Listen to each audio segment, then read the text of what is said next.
many, for a year or so, and then they edited their pages and lost it. But it was a very on Amazon. Yeah, it was an intriguing review. Yeah, it showed it was kind of tongue in cheek, but it was very intelligently done. Well, it gave me hope. Okay. Maybe I should start, which I like to do, just in case, if there are any questions, especially based, either on last time or on the assignment would be better, but are there any questions for openers? Yes. I have a basic question, it may be really very basic, but the thought now occurring right. is keeps on repeating itself. And I am not exactly sure, maybe this will all emerge over time as to what it is that you're talking about.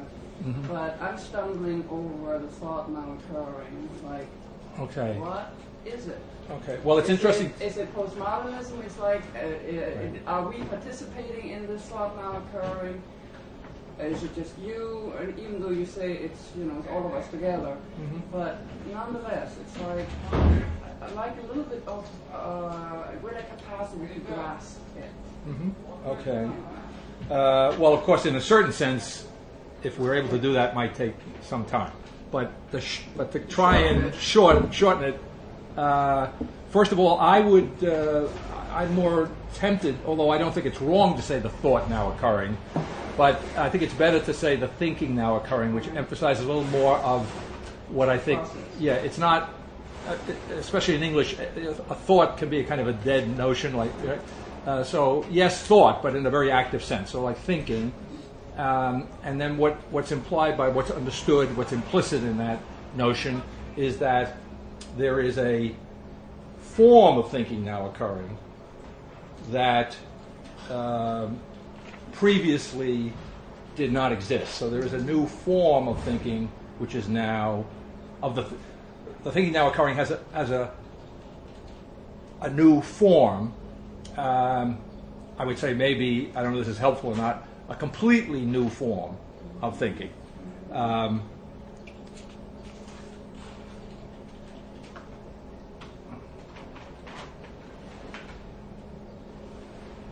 And the essence of it, again, shorthand, would be that it is not a self-referential thought, either implicitly or explicitly.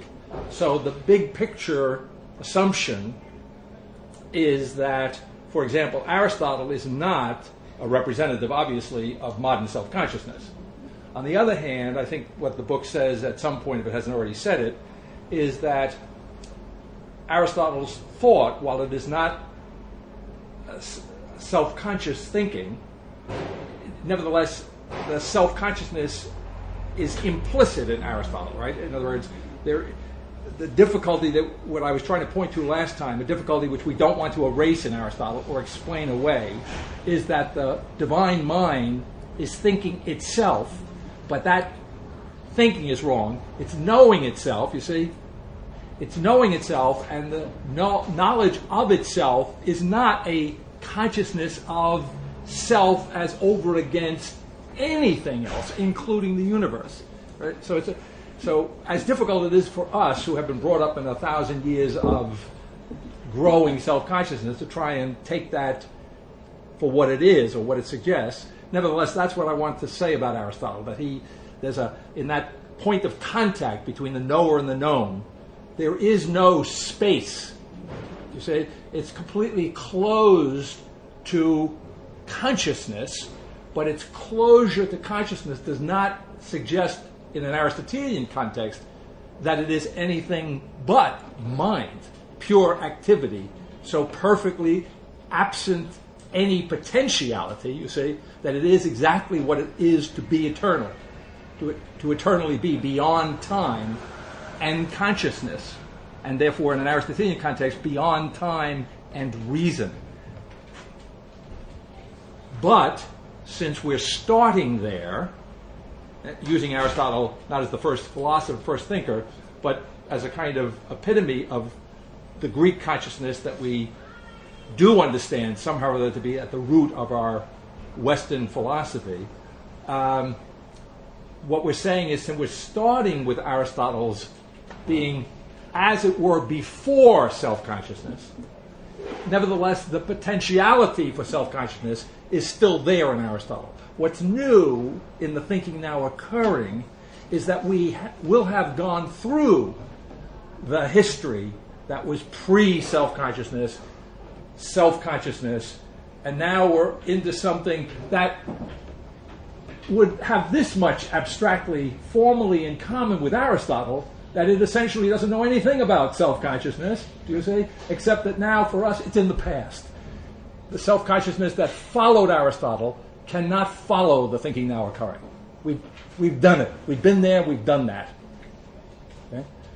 Which I said at a party one time. It says, "Well, it can't be just that we're bored with self-consciousness, you know? But it could be." Amen. Yeah. Well, Christ. I don't know. Is that Christ got bored of Christmas, so he became thought. what's your friend's name? Can we substitute?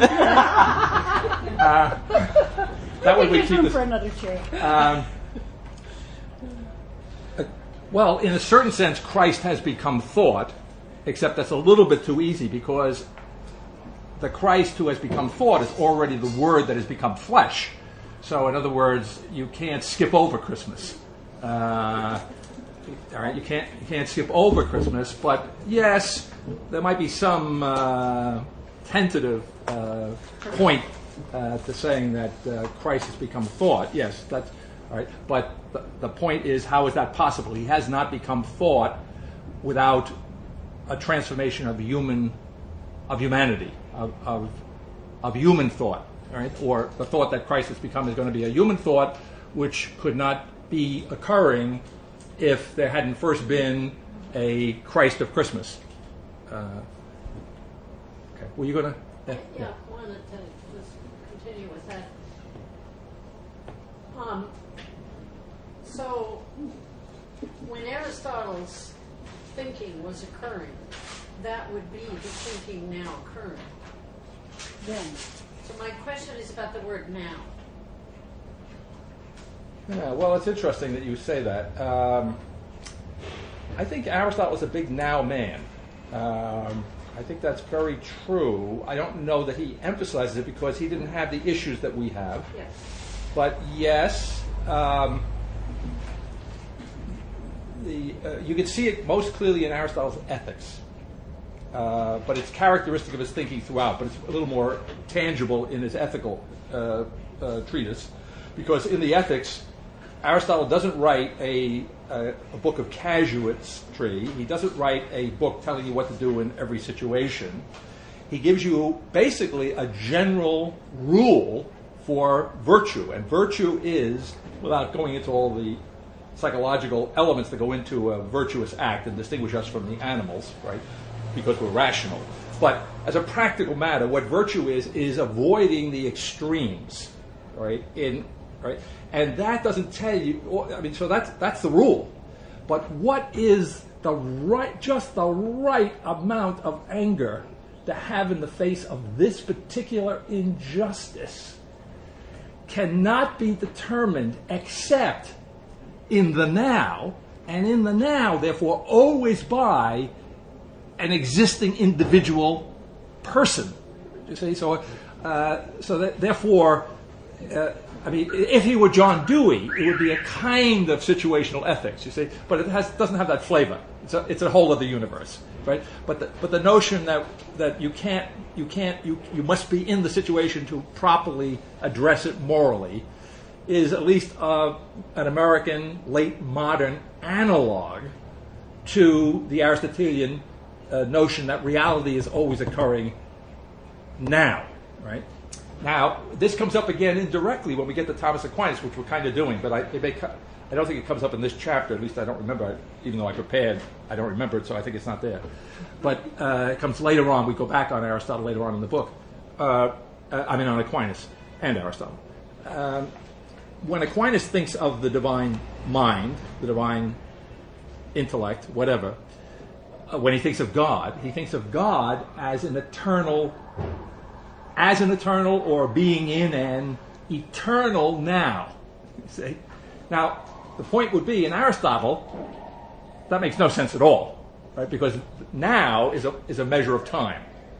All right? It's the marker that ends a preceding period of time and is the beginning of a new period of time. And therefore, when Aquinas speaks of the divine mind as being in an eternal now, he has introduced implicitly, not literally, he's introduced a worldly, temporal, natural notion into his understanding of the mind of God. So go back to Aristotle. Yes, the now for us, but it's in the now, that fleeting now, that we can't ever grasp. As we're talking now is the reality, right? And now is always a moment ago, isn't now. It's the previous now. This now that we're actually living, you say, is that now in which we can get a glimpse, just that fleeting, instantaneous glimpse of the divine core of our being, but we can't have it in the now. Do you see? Right. So it kind of determines the nowness of our reality, but it itself transcends that now. Insofar as the now is a marker of that consciousness uses to discriminate the flow of time or the passage of time. Is that? I think so. I mean, I think when I'm just, let me start again. Yeah, I'm sure. following you, but it's as if I sometimes hear the thinking now, hear the now and the thinking now occurring as temporal and sometimes as trans-temporal or a. So, any looking back at the history of ideas is obviously. Tell me whether you prefer the noise or the heat. Okay. The thinking then occurring Right. may have been now for then, but I don't think my sense is that that's not what you mean by the thinking now. Namely, we can't put ourselves in the mind of Aristotle. Absolutely not. Yeah. Absolutely not. Nor in the mind of Aquinas. Yeah. You see? And if Aquinas has confused eternity and time Yes. in some way, I don't mean he didn't know what he was doing, you understand what I'm saying, but if he has formally set up the possibility of a confusion of those two things, he's therefore already set up the possibility of a Hegel, you see, of an eternal history, which drives Kierkegaard right up the wall, okay? But Hegel was not crazy, and he was drawing on an historical truth in thought, and so the thinking now occurring, to go back to the original question, follows all of that, all right? And therefore, yes, it's not an attempt to go back to the Aristotelian sense of nowness, although it's not absolutely discontinuous with it. Right. I wasn't thinking so much specifically of Aristotle, but rather just through time. Right. And at any point in that time could be the now. It's always now. Yes. Right. But so just to go back to my original question, was Aristotle's thinking the thinking now occurring when it was being thought? Not in this. No. The short answer is no. Yes. Not in the sense. Right. Now, how we parse that out, I think, is what we have to spend more time on. Okay. Got it. Any other? I Yes. have specific questions about Aristotle and Aquinas that might launch us into the Okay. text. Would that be appropriate? Yes, absolutely. Well, the one that came up in the discussion we was having with Chuck just about Aristotle is the divine intellect that a human being does. Human beings have an aspect of intellect which is divine. Right. What is the relationship between that human divine intellect and the divine intellect? Is it the same thing, or is there some kind of... I mean, we know that there is an unmoved mover. There is some kind of God reference. Well, remember, I tried to say last time, although we were kind of rushing at the time, there is not just an unmoved mover. Right. There are a plurality of them, right? He names... Now, remember, he's only speaking in the Metaphysics, which is the passage I'm referring to in Book 12 of the Metaphysics, where he speaks of the 47 or 55 unmoved movers. But the reason he's able to put any kind of a number on them is that he specifically has in mind those unmoved movers that are associated with the various levels and physical movements in the universe. Okay, so this is not a. There's nothing in Aristotle that would lead you to believe that there are only 55 unmoved movers. You see, that there are only 55 gods, right? So remember Thales, who started off this. Thales gets the credit for being the first philosopher because he said that everything is water. Right. So if you say anything completely insane, then we know you really must be thinking. You see? Okay. Everything is water. Fire is water. Earth is water. Air is water. This was Thales' point. And you have to ask him, Saddam Hussein's. right. And what do you mean by that? Would be the question that you would pose to Thales if you could. Right. All right. Well, Thales also said that everything is full of gods. Right. Everything is full of gods. Do you say? Now that's a relatively primitive statement by Thales that nevertheless reflects the Greek sensibility. Right? So when we're talking about the connection or the relationship between the divine self, the divine itself, that is at the source of our rational thinking, that act of intellect, that intellectual act, Right. it is not the same thing as the prime mover, nor as any of the other unmoved movers. In its own way, it is another little unmoved mover. So it's always a particular divine will. Exactly, right. Right. And it is eternal. And it doesn't think, but it is that which makes our thinking process possible. Right. Okay? Right. Now, I was thinking, driving in, I guess, maybe the last day or so, it occurred to me, I was thinking of trying how to relate this historically, and what we're going to come up next time, not next time, we all know we're not meeting next week, right? We're meeting the week after, 2 weeks' time. But our next session, we're going to open up Descartes.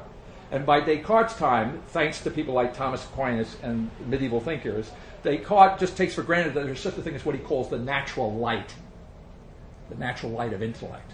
Okay, so to get a sense of what will have happened between Descartes and Aristotle is to keep it. The best way of putting it in terms that I think were completely foreign to Aristotle would be to say in Aristotle, the light of intellect is not a natural light; it's a divine light. Right? See, that's the paradox in Aristotle, and he's not trying to wrap it all up. He's just trying to come up with an account of his experience of thought and the world that it's related to, right? And so it's consistent with his experience to understand that there is a divine light in the soul, if I can put it that way. Right. Not a created light. You see, that's the key thing here. It's not a created light. It's an eternal light, like the eternal minds of the movers of the physical universe. There's another unmoved mover that moves the soul, just analogously the way the unmoved mover moves the universe, by a kind of unintention. Okay, you see, by a kind of. Now, actually, I think in the text in our assignment last time and this time, I focused on Aristotle's notion of techne, the role of techne, in the soul. And techne is from which we get technology and technique and so forth and so on, is the notion of artistry, of skill. Right? And notice right away the key thing in Aristotle, that skill is what? Skill is a doing. It's an activity of some sort, you see? But the activity or the skill, all right, is something differentiated from its products. The skill is there whether or not I produce anything, and there are no products produced by my skill, do you see? Or there are no products that aren't produced by some skill, by some activity, right? But the skill is there independently and not able to be simply reduced to the products that it produces. Right? In Aristotle's case, that skill is a divine something. It's an unmoved mover.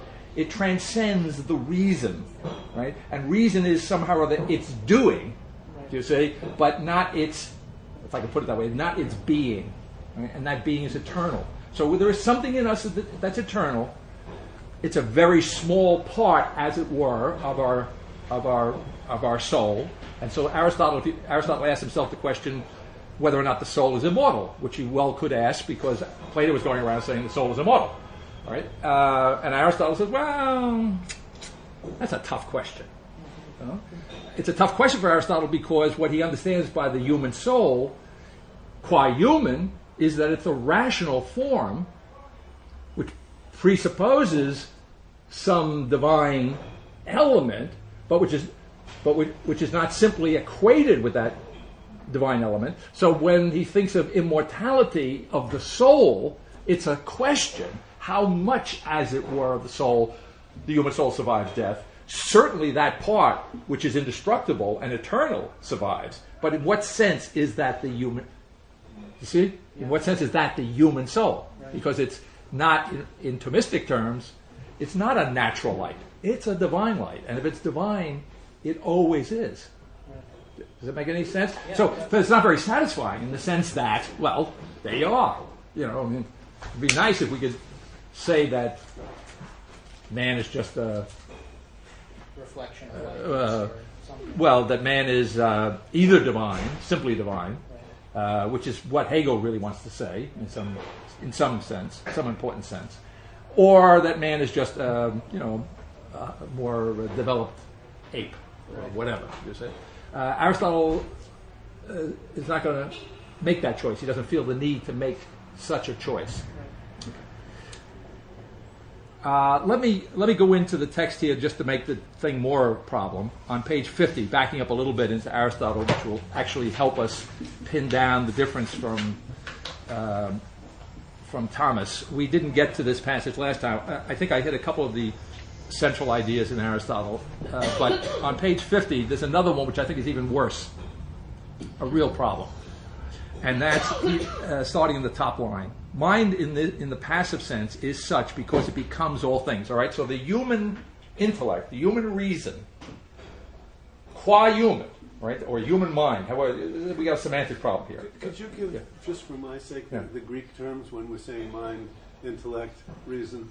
No. You can't. No, I mean, for a couple of reasons. But one reason I can't is that Aristotle uses the terms, I'm using the terms in a more differentiated way than he does. So he would use the term nous, for example, for mind in the passive sense, or but also for intellect? Also for intellect, right. So that's where the context is so important, okay? So you're trying to straighten it out more than he does, right? I'm trying, yes, that's right. There's a certain decision. If you know anything about the reading of Aristotle, he's been the most controversial figure, very central, But, I mean, the Arabs had several different readings of Aristotle, and Thomas had his reading of Aristotle, and Maimonides had his reading of Aristotle. And the reason you can have all of these very respectably different readings of Aristotle is precisely because of the ambiguity in the use of language in Aristotle. All right? So when I say, so mind in the passive sense is such because it becomes all things, but mind has another aspect in that it makes all things. This is a kind of positive state like light, for in a sense light makes potential into actual colors. Mind in this sense is separable, impassive, and unmixed, since it is essentially an activity. All right, so let's slow that film down. There's mind in the passive sense and mind in the active sense. Mind in the passive sense is potentially all things. Now that's an important idea. The human mind, qua human, is a passive thing. The human mind, qua human, is potentially everything. Key word, it's potentially everything. Right? So when you think of everything, think of totality again, right? Think of everything, it's potentially everything, but it's never actually everything. When it's actually anything, it's always a particular thing. You see that? Stone. Say again? The stone. Yes. We'll come to the stone. Like the stone outside of the soul is potentially known, and the human mind potentially knows everything, but if it's going to know something actually, it's going to know something in particular, which may well be the stone or a stone. Okay? So the difference between potentiality and actuality is related to this issue of particularity versus totality. Okay?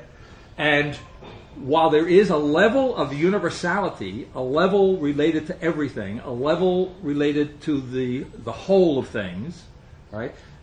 As far as that goes, that is for Aristotle the level of potential mind, right? Not the level of actual mind. That's why, for example, if we take it up to the divine level, the divine mind, when it is a perfect actual knowledge, and what does it know? It knows itself. It doesn't say to itself, I know myself in particular, do you see? Because it has no knowledge of anything other than itself. Right? So it doesn't make the distinction between universal and particular. These are violent gestures, sorry. What? I'm only paying attention to it because I'm just listening. I didn't know whether... Oh, Yeah, okay, no. okay. I didn't know whether you were communicating something with it. No, I meant just, to. All right. just here. So the divine mind knows itself. We, as it were, us Aristotelians, as it were, and it's only an analogy because the divine mind transcends time and space, right? We position it ontologically, you see, as one, the chief among many particular unmoved movers, the prime mover of the outermost circle of the physical universe. We do all of that, but the divine mind is doing none of that.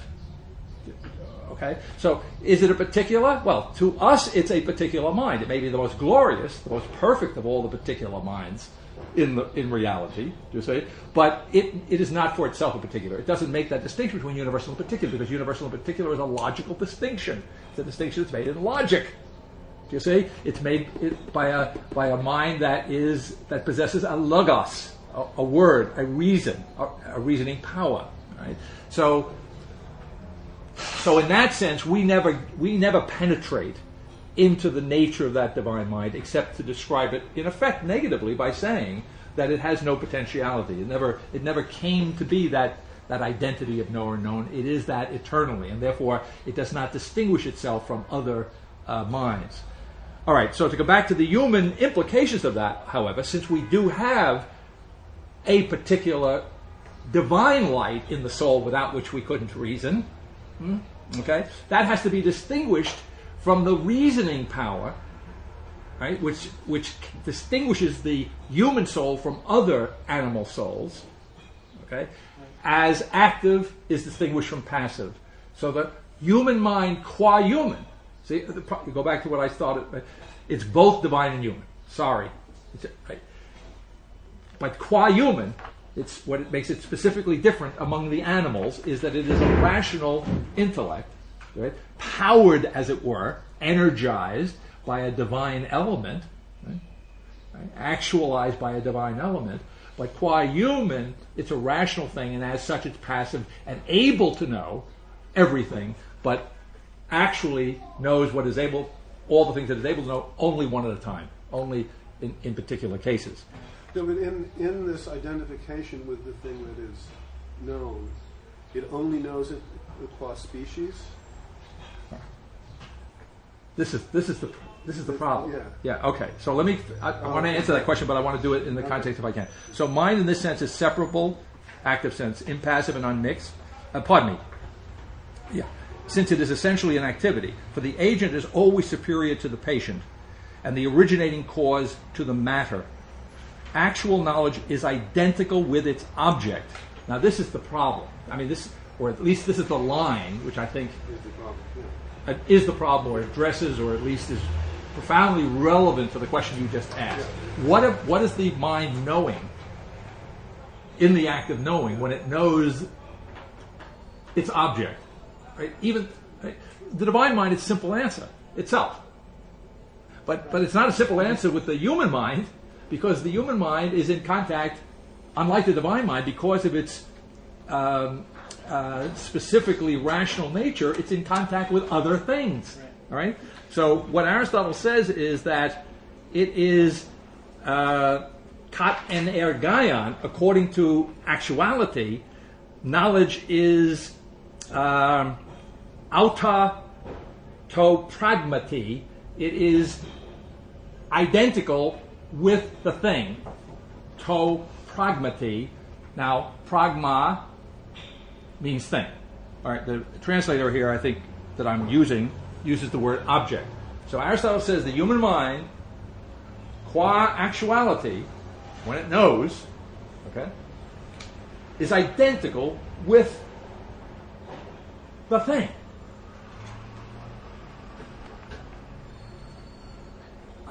Okay, so then what is the thing? What is the thing? What constitutes the thing? It's matter?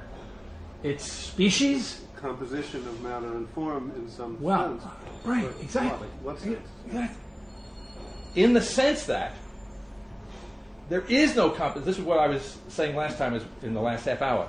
In Aristotle, there is no actual matter that isn't in form, and there is no actual form that is not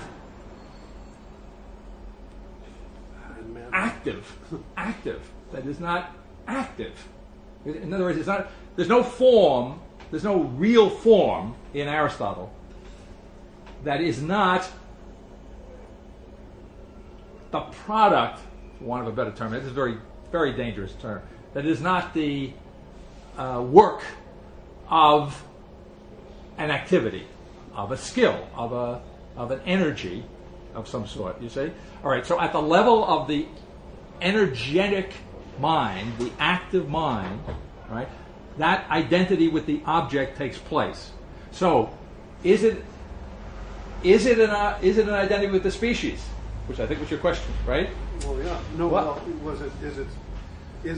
my question really was coming from whether the individualization beyond the species is the activity of the what you call the intellect, Right.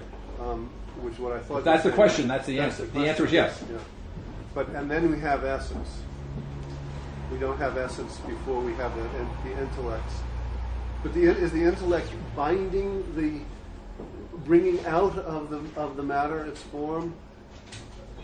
Is it doing something that actualizes a union between form and matter that is latent, that becomes actual in the moment of what we would call cognition, say?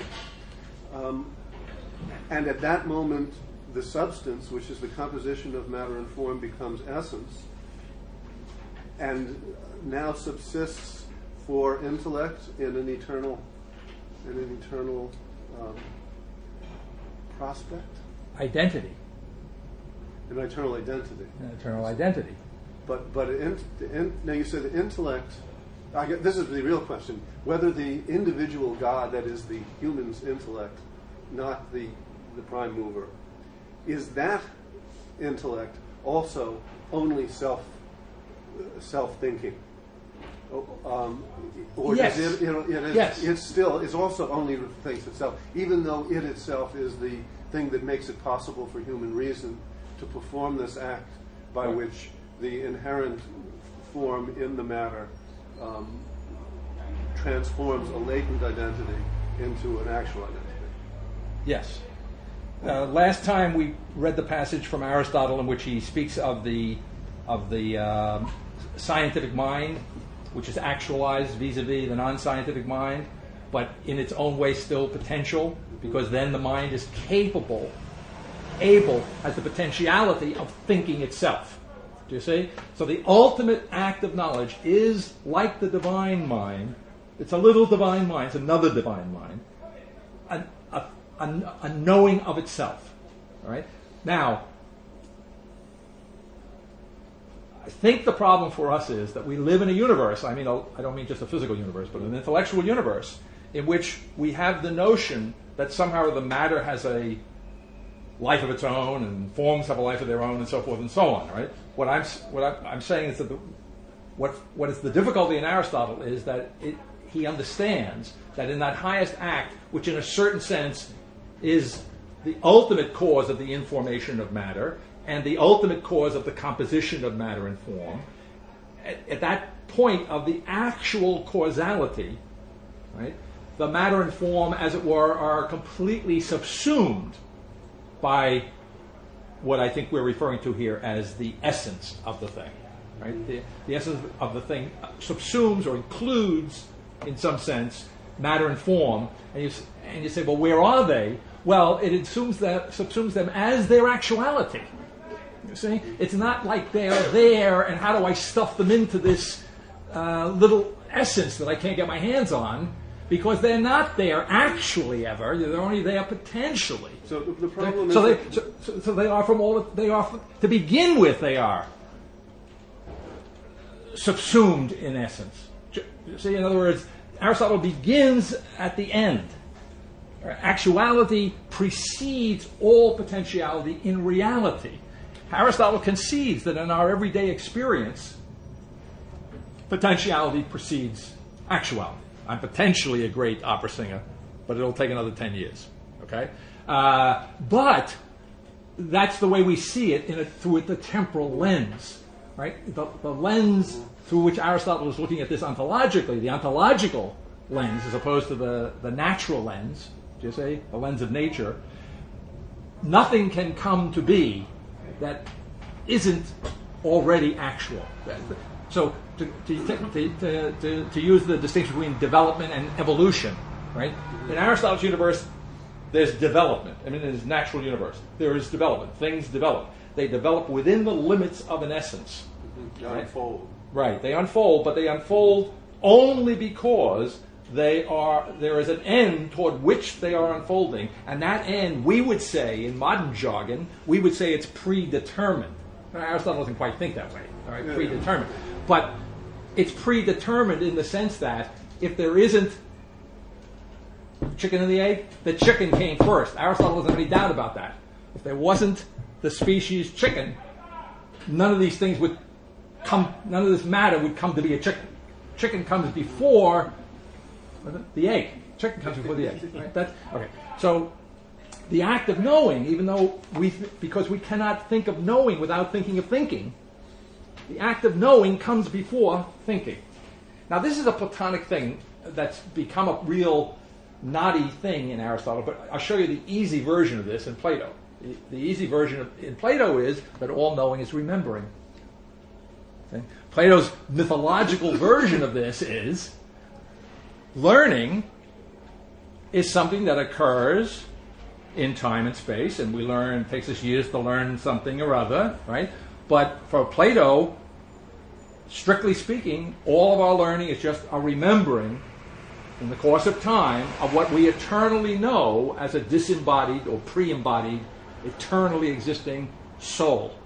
Right? And when we come into the matter, into the world for Plato, it's going into the cave, it's going into darkness. We drink, in the myth of Air and the Republic, the soul that's reincarnated in this world. That soul first drinks of the river Leahy, the river of forgetfulness.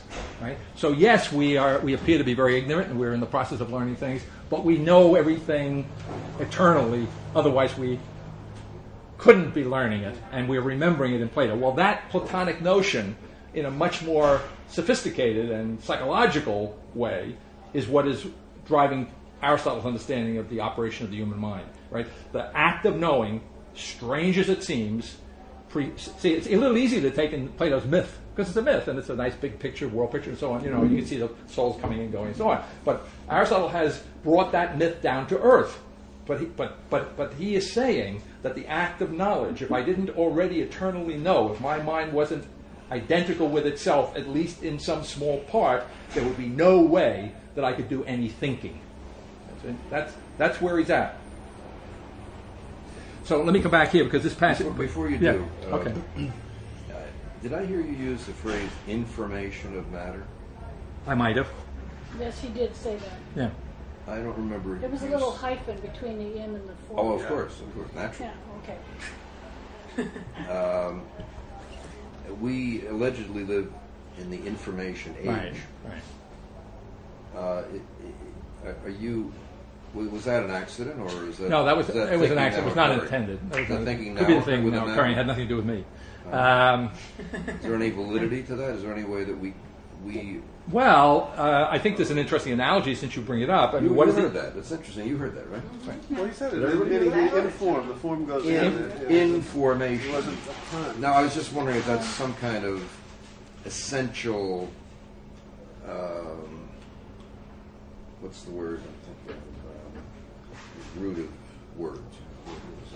Well, information. Etymology. That's some essential etymology that you've happened on here, or was that deliberate? We have happened on it. Thanks to you, we've now focused on it. Okay. And I think, however, it's an interesting question. But I mean, I don't know. I haven't looked up the word information lately. No, that's the meaning. I doubt that it. Well, it doesn't has refer your meaning. information only implicitly. The word refers to matter, Yeah. right? Now, the matter that would be informed, presumably in the first instance, in the term information, would be my mind. You see, when I get information, right, it inform something.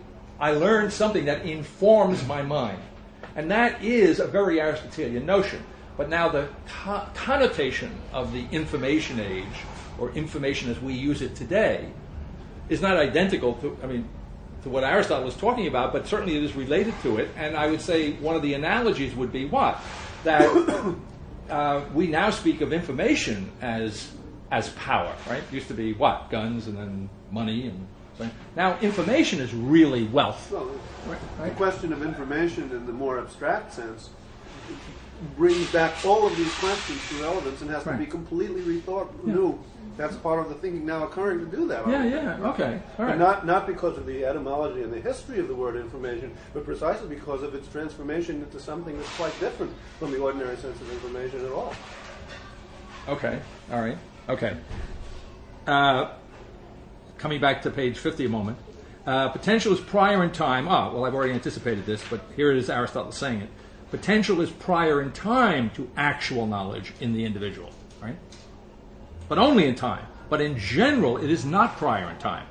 In general, what he wants to say is that the potential follows the actual, right, in general. Mind does not think, here we are, mind does not think intermittently. It thinks, what does that mean?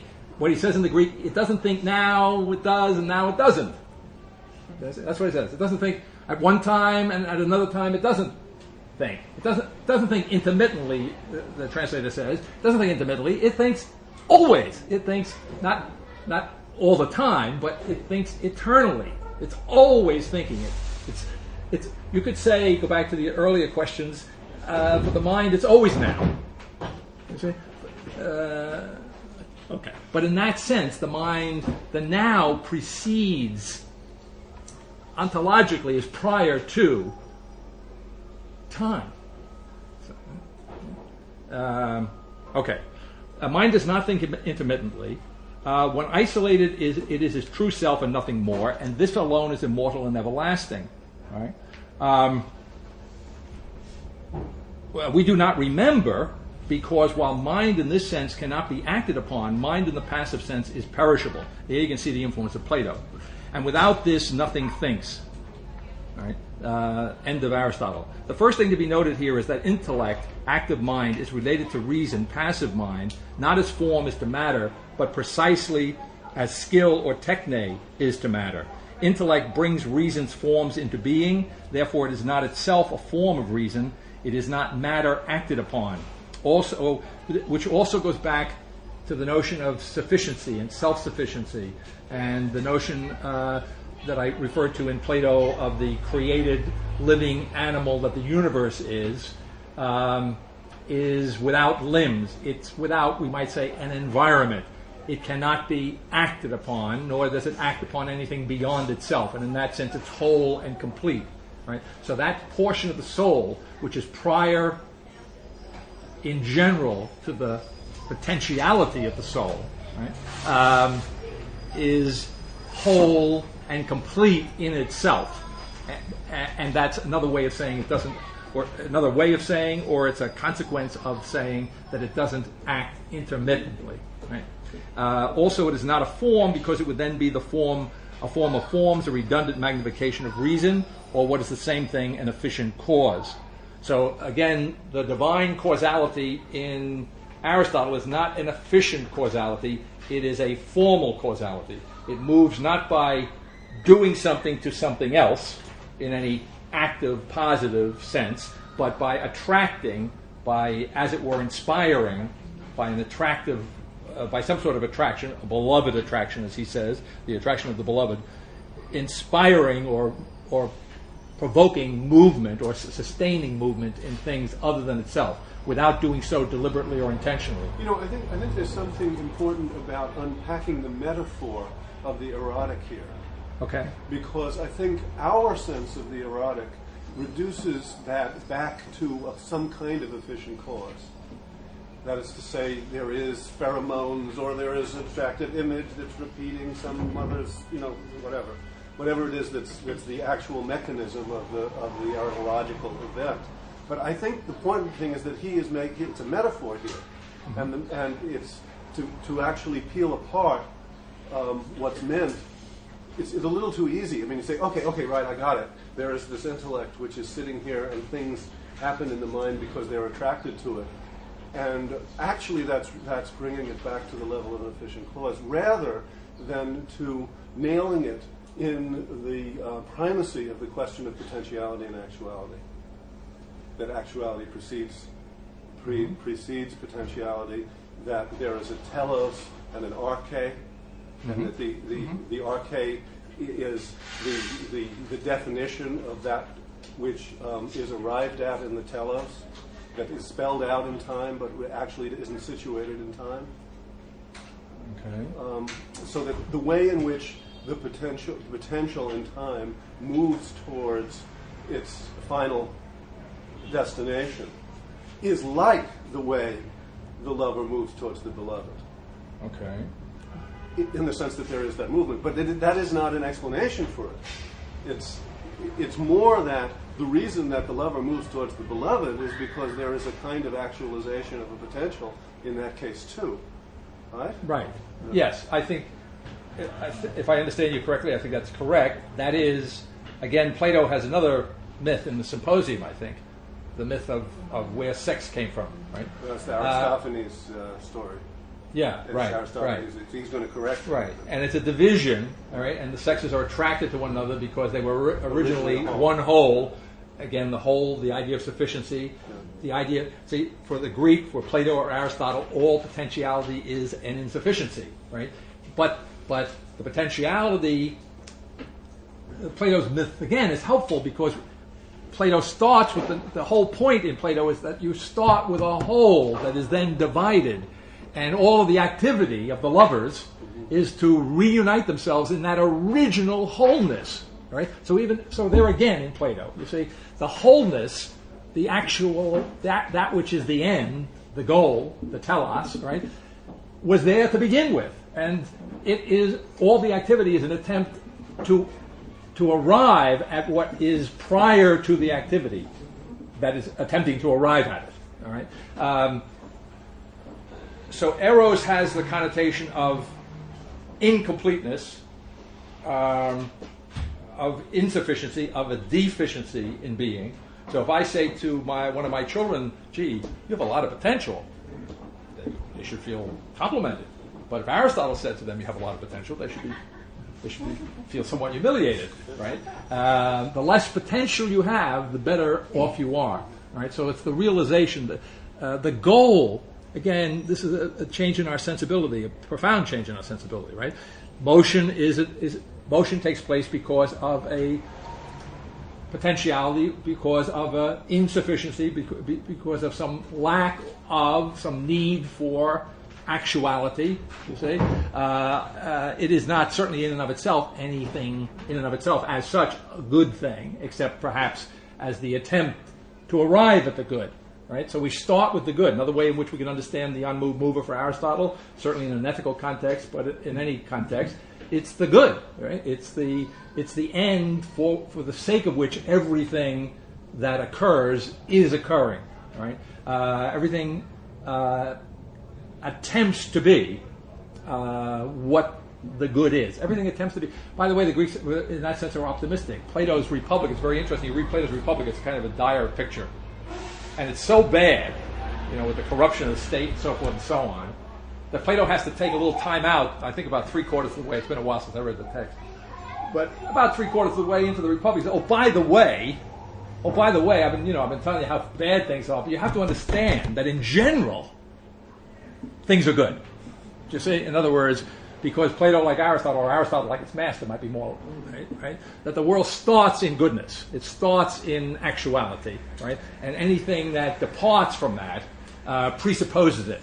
Thomas Aquinas' version of this, by the way, which is very modern and very hip, but he puts it in one of these answers to objection 3a type things, so you kind of miss it.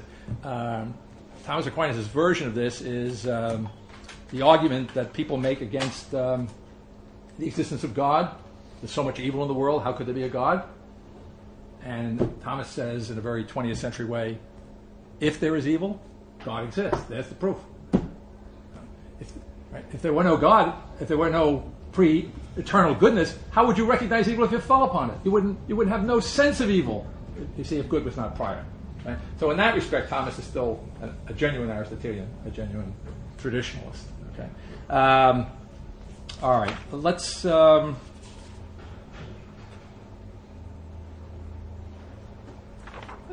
yeah. Just a very minor point. I was going to ask it in this sentence about 10 lines from the top of 50, and then you just use the term again. Okay.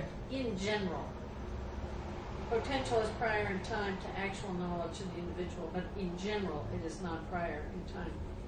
Could you just use another phrase for that, for in general?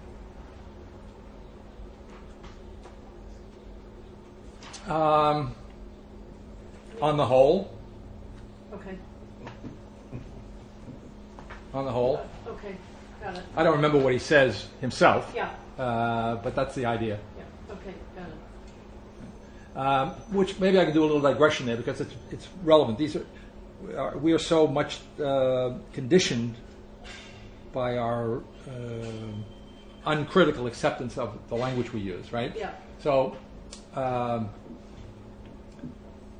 kathalou in Greek, from which we get katholikos, the Greek Catholic, right? The first easy meaning of whole or the Catholic, the first meaning of it in English would be universal.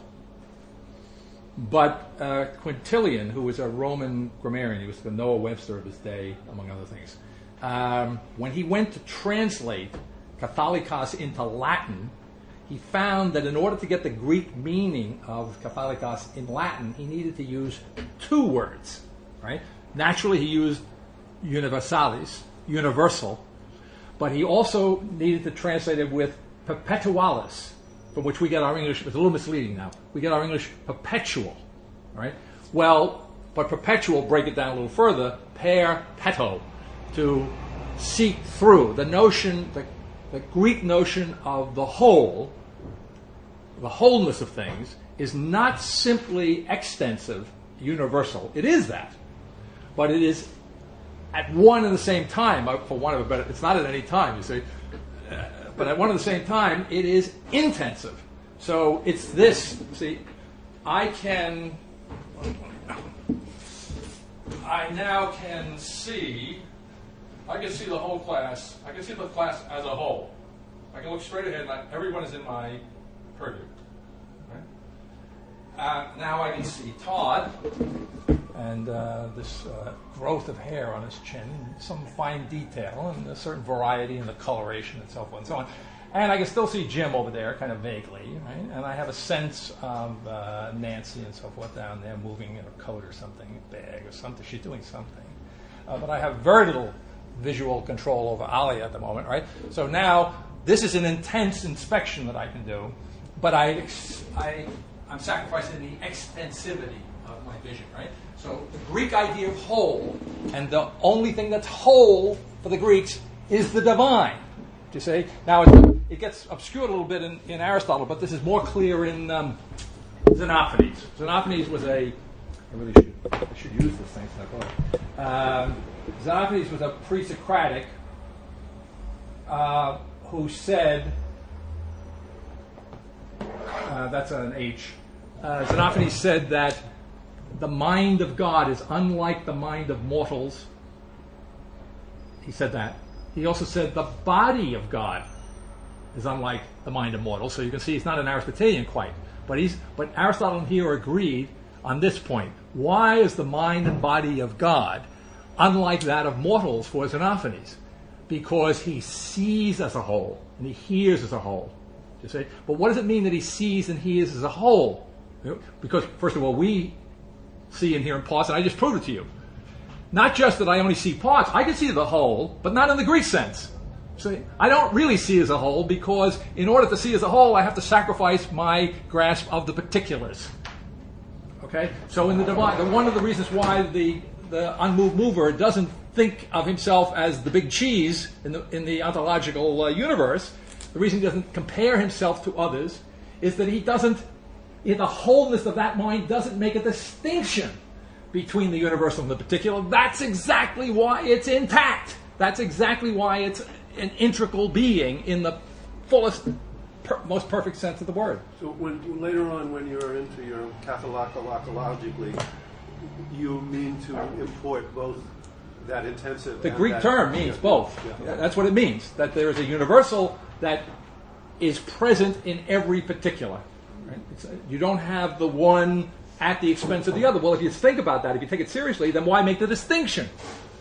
And the divine mind doesn't make the distinction because as soon as it made the distinction, it would be an admission that it wasn't the divine mind. Now, how do we get that kind of wholeness down now? And the rug, see? We live in parts. Okay, I don't know. Did that address your question? Yes. Okay. Wow. Is that a cough? Is that an intellectual cough? Not quite yet. Okay. It's forming itself. All right. Okay. Let's jump into the chapter 2 there, Thomas Aquinas.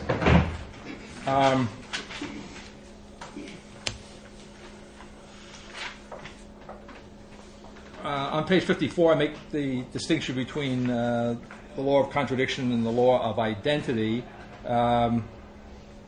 saying about the middle of the page, which is a point we've already touched on, right? Just about the middle of page 54, that it's actual knowledge, reason's actual knowledge, or mind in the passive sense, becomes all things. It's actual knowledge of particulars, reason's particular competencies to determine by formal principles that this thing exists, but that it exists for reason is due in the first place to intellect's constant activity. But intellect itself, drop about 3 lines, is itself secretly concentrating on what it regards above everything in these particulars, or in the law of contradiction, identity. That's a quasi-poetic way of saying that and I want to go back to pragmatic and pragma, the Greek there. The mind is identical with the pragmati, with the pragma, with the object, the translator says. But pragma, which becomes very important in America, right? Pragmatism, right? And philosophically and otherwise, translated object can be translated as thing, but the root meaning of pragma is act or deed, a doing. Right? Again, this kind of dynamic idea, you see? So, intellect itself is concentrating on the identity of things, right? And that identity in being is an eternal activity, right? And you could say, I mean, this is, I have to be very. I don't want to make Aristotle too intelligible, but when the mind, in its act of knowledge, knows the object, when it knows that act, in a certain sense, it knows it, not that it reflects on this, but in fact, it knows it to be no different than itself, qua act. To say it knows it to be, qua act, not to be different. That level of divine actuality, that level of wholeness, that level of the wholeness that transcends even the possibility of the distinction between universal and particular.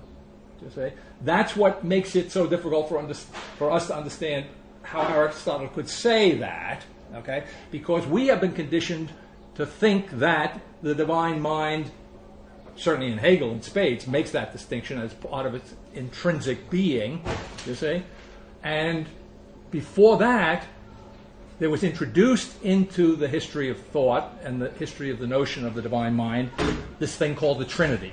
And I think that's the key event that changes everything, right? Because when Augustine speaks of the Trinity, he is forced to say two things: that God is one. That's easy, right? I mean, it's a little different than Aristotle's God, by the way, and Xenophanes' God, because even Xenophanes' God, who was one, right, was chief among the gods. He was a kind of rudimentary prime mover, right? Whereas the God of Christianity is the God of the Old Testament.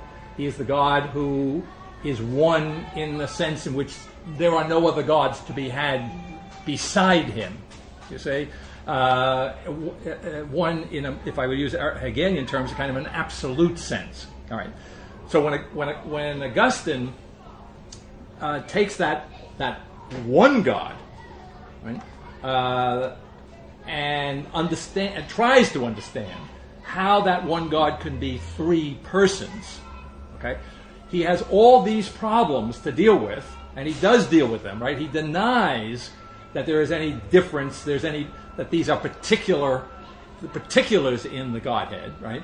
But the reason he's having such trouble there is that he recognizes that as soon as you introduce any kind of differentiation into the unity of the divine wholeness, you've got a major problem on your hands. And so it took him 500 pages to deal with that in his work on the Trinity, right?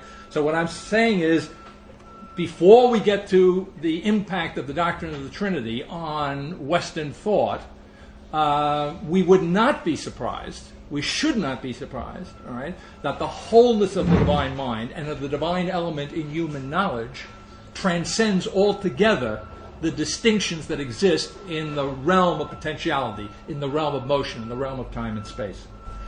All right. So, reason's particular competence is determined by formal principles that this thing exists, but that it exists. Oh, and so in this particular knowledge of reason, of the human mind, the divine-like element that makes it possible corresponds to the fact that human knowledge for Aristotle is always knowledge of this thing, right? That individuality in individual identity of this thing is the act. You say, is the act with which the mind is identical insofar as it is an act of knowing. But insofar as it is an act of knowing, we don't remember it. And we say that the essence that we were in contact is what it was to be that thing. It's what it was for the mind to be that thing, is the way Leahy is reading that, you see. The essence that reason talks about is it's talking about what it was to be that thing in the act of knowing, finding that the act of the pragma with which it is dealing to be in the act of knowing no different than itself, identically itself in the act of knowing. But can you say something about that, just in relation to you looking at this watch, for instance? Right. Okay. So you're looking at this watch, and let's say, I mean, how would you spell out what you just said in terms of that kind of act of knowing or seeing?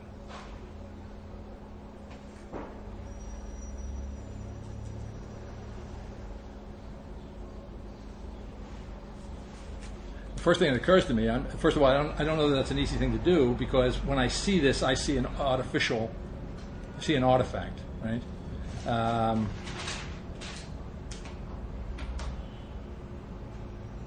And I'm thinking about it. Right? To know what it is, to know it is a watch, right? The essence of watch is to be distinguished now from my vision of it, right? Descartes makes something of this point when he's dealing with the wax in the Meditations, right? That the physical perception needs to be distinguished from knowing what the substance is, right? So, watch qua essence cannot be reduced to this, right? I don't need that. So whatever that is, the essence watch, when actually known, is immediate. I see this thing and I want to say, I know it's a watch, which is not the same thing as inspecting it, examining it, explaining it, taking it apart. The recognition, to go back to the question that came up last time about the relationship between intellection and perception, right? An intellectual perception as opposed to a physical perception, because everything physical is can be taken apart. The watch can be taken apart, but the essence watch cannot be taken apart. Right? So the relationship of the mind to what this is, a watch, that's an immediate grasp. It's an immediate knowledge. I either recognize it, I either see it to be a watch, or I don't, intellectually. That is, I know it's a watch or I don't. I don't know if I'm answering your question fully. For the time being, definitely. Yeah. Okay. I mean, it occurs to me there's more to the question. Well, I think part of the question definitely relates to the way that you're using mind in that sense. Right. Because I'm seeing that intellect is what is propelling reason to, or from what I'm understanding what you said, intellect is what makes it possible for reason to understand anything, right. Even perception itself. Right. Is that correct? Right. But then when you use the word mind there at times, I'm not sure sometimes if you're referring to intellect or if you're referring to reason, because reason seems to have this sense of being involved with things that are falling apart and corroding and blah, blah, blah. Right. But I was, so that's where I was trying. confused. I understand. So your question is does reason know the essence? Or intellect? Yeah. Is that one way to phrase your question? Or not? Well, intellect knows the essence, right?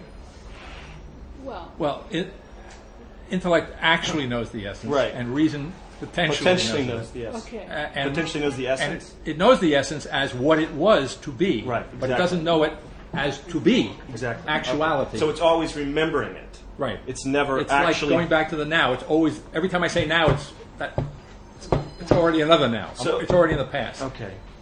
So then, actuality, from a rational point of view, is always out of my grasp. It's always going. Okay. That makes sense. Okay. Got it. Okay. On page. Well, let me just finish on page 54. Go on toward the bottom there. Identity is the law of intellect's own being. It is not possible for a thing to be and not to be, or a thing actually is what it is. While therefore intellect makes things to exist for reason, it does not make things to exist simply. All right. Now here we go back to this question of efficient causality. All right.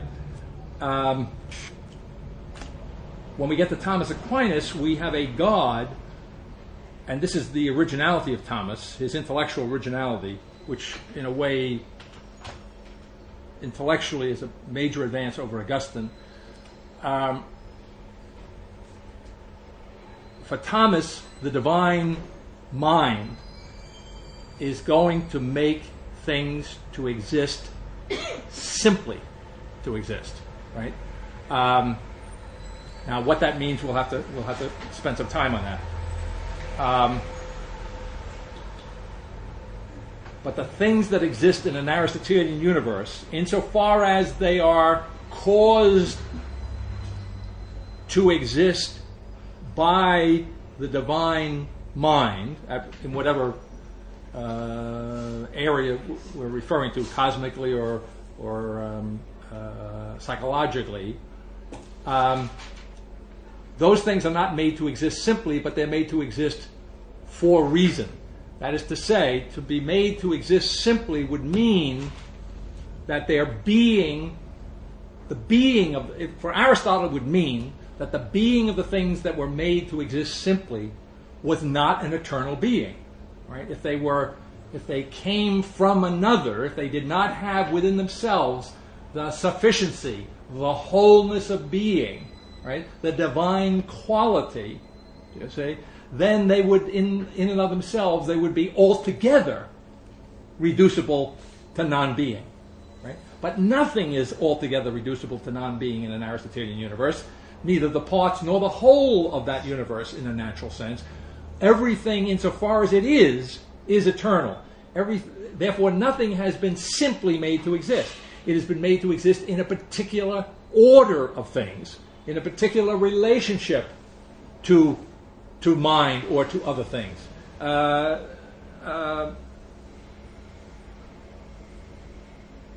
So let's just focus on the prime mover a moment, because that It's kind of a big picture. That was Plato's advice, right? We want to find out what justice is in the individual.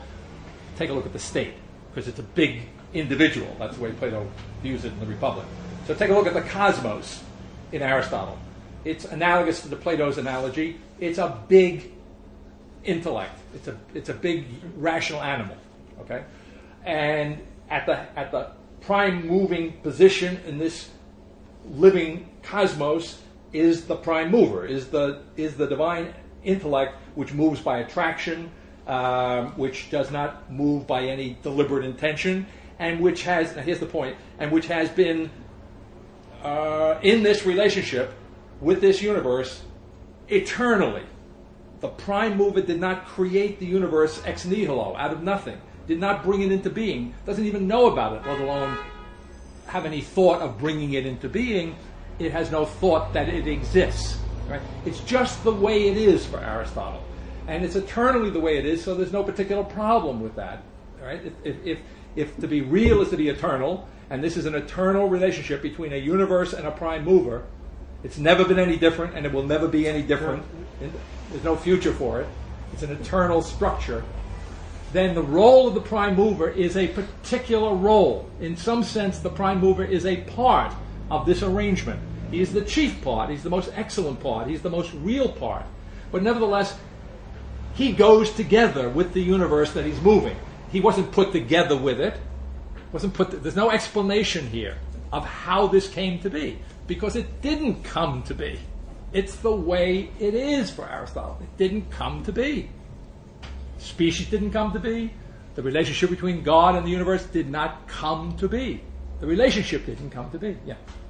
When you're saying eternally, are you meaning atemporally, or no beginning, no end?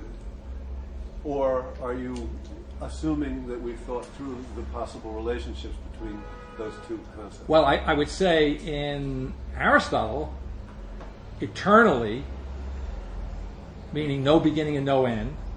And what was the other one?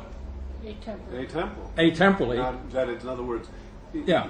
Having no beginning and no end may be the way that which is atemporal looks from a being that's inside of time. But it may not be particularly that it's got no beginning and no end, in the sense that it has always been going on and is going forever, which is just like time. That's just infinite. Time everlasting. Is that what you're saying? Yes. Yeah. No. Well, for Aristotle, unoriginated and everlasting, but with time going on. Or right. It would be something like Heraclitus's flux, which has no beginning and no end. I don't know. I mean, the question of when the notion of atemporality appears in Greek thought is a vexed question. Some people say it's there in Parmenides. Some people say it's not. Right. Yeah. But the people who say it's there in Parmenides are correct. Well, I agree. Okay. But however, it's still a different concept from the concept of everlasting and unbeginning. Okay. Well, I would say everlasting is also different from beginningless. Yeah, indeed. Okay. So I think if the question is, what you were saying in the case of Aristotle, and I don't know which one. He was atemporal, beyond time, altogether beyond time. Okay, good. Right, and therefore not everlasting in the sense which I think you're posing it as an alternative. Right. Well, that's right. Right. Because the opposite doesn't work there. That's right. Yeah. Right. Okay. Sorry. That's it. Not a problem. So on page 55, dropping down about 8 or 9 lines, to know is to be what another is, but for another to be, it is to be what it is. What then is the actuality of existence? What being shorthand here for essence. Also, what is the actuality for intellect of knowledge? What is not, metaphysically, a question, but an answer. Metaphysics is a happy child's joke. Do you know what? What? That's what.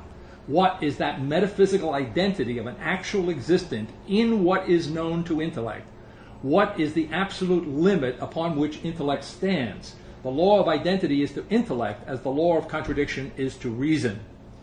Dropping down a few lines. Science's consummate pleasure is beholding not simply a nature, but an existing individual known through a nature. Right? That goes back to something we were saying a few moments ago. Right? So the act of knowledge is the knowledge of this thing, of this pragma, okay, and which is an actual existent individual, right?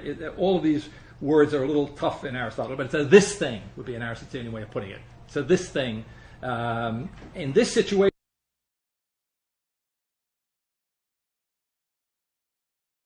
was that he took the ideas. Remember, I said last time, somewhat casually, but there's some truth in it, that he, in some sense, incarnated Plato's natural ideas, at least the ideas of nature, that they never exist apart from one or another embodiment, right? Therefore, the species, there have always been zebras. You see, there have always been snakes and so forth in an Aristotelian universe, because the reality there is the formal reality is something that cannot come into being or pass out of being, for that matter, right? And that's just a subset of the fact that the universe itself is an eternal something or other, right?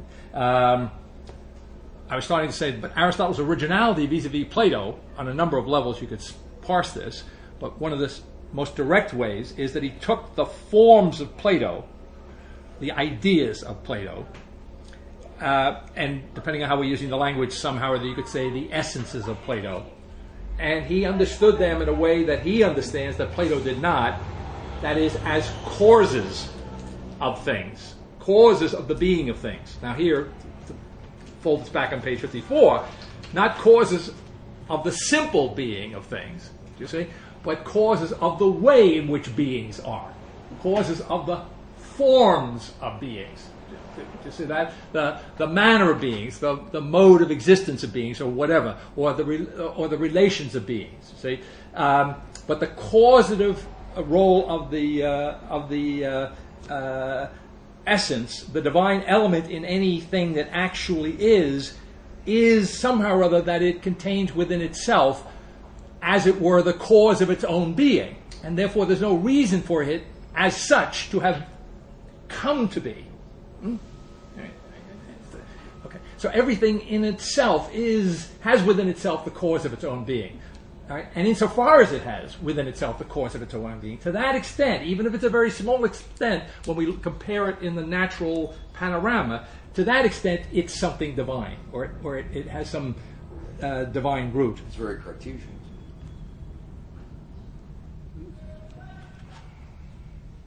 Well, I'm not sure what you mean by that. Do you want to expound on it, or do you just want me to answer it?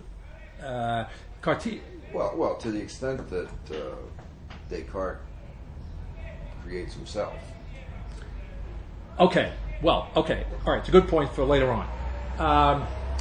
The attempt at self-sufficiency in the Meditations, the attempt at certainty, which would be an epistemological analog to the notion of wholeness, of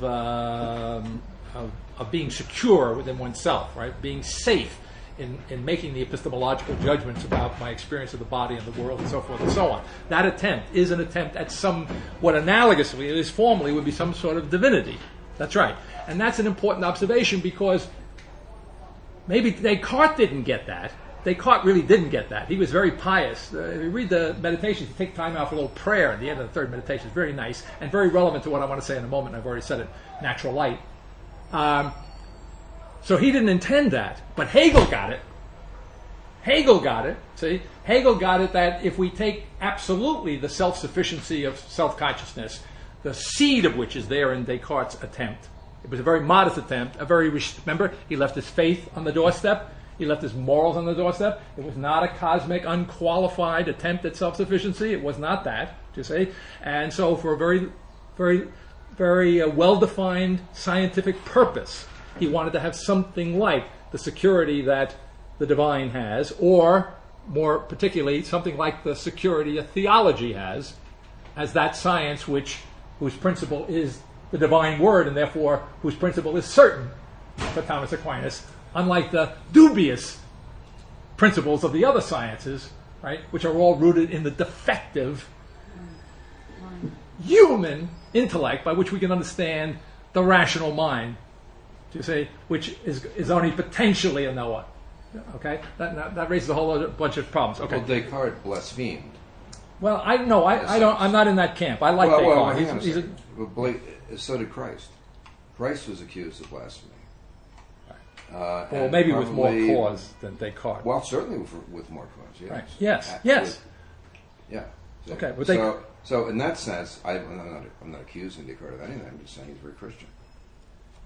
Okay. Historically, I think it's without somebody like Thomas Aquinas, there's no Descartes. So in that sense, among others, he's Christian.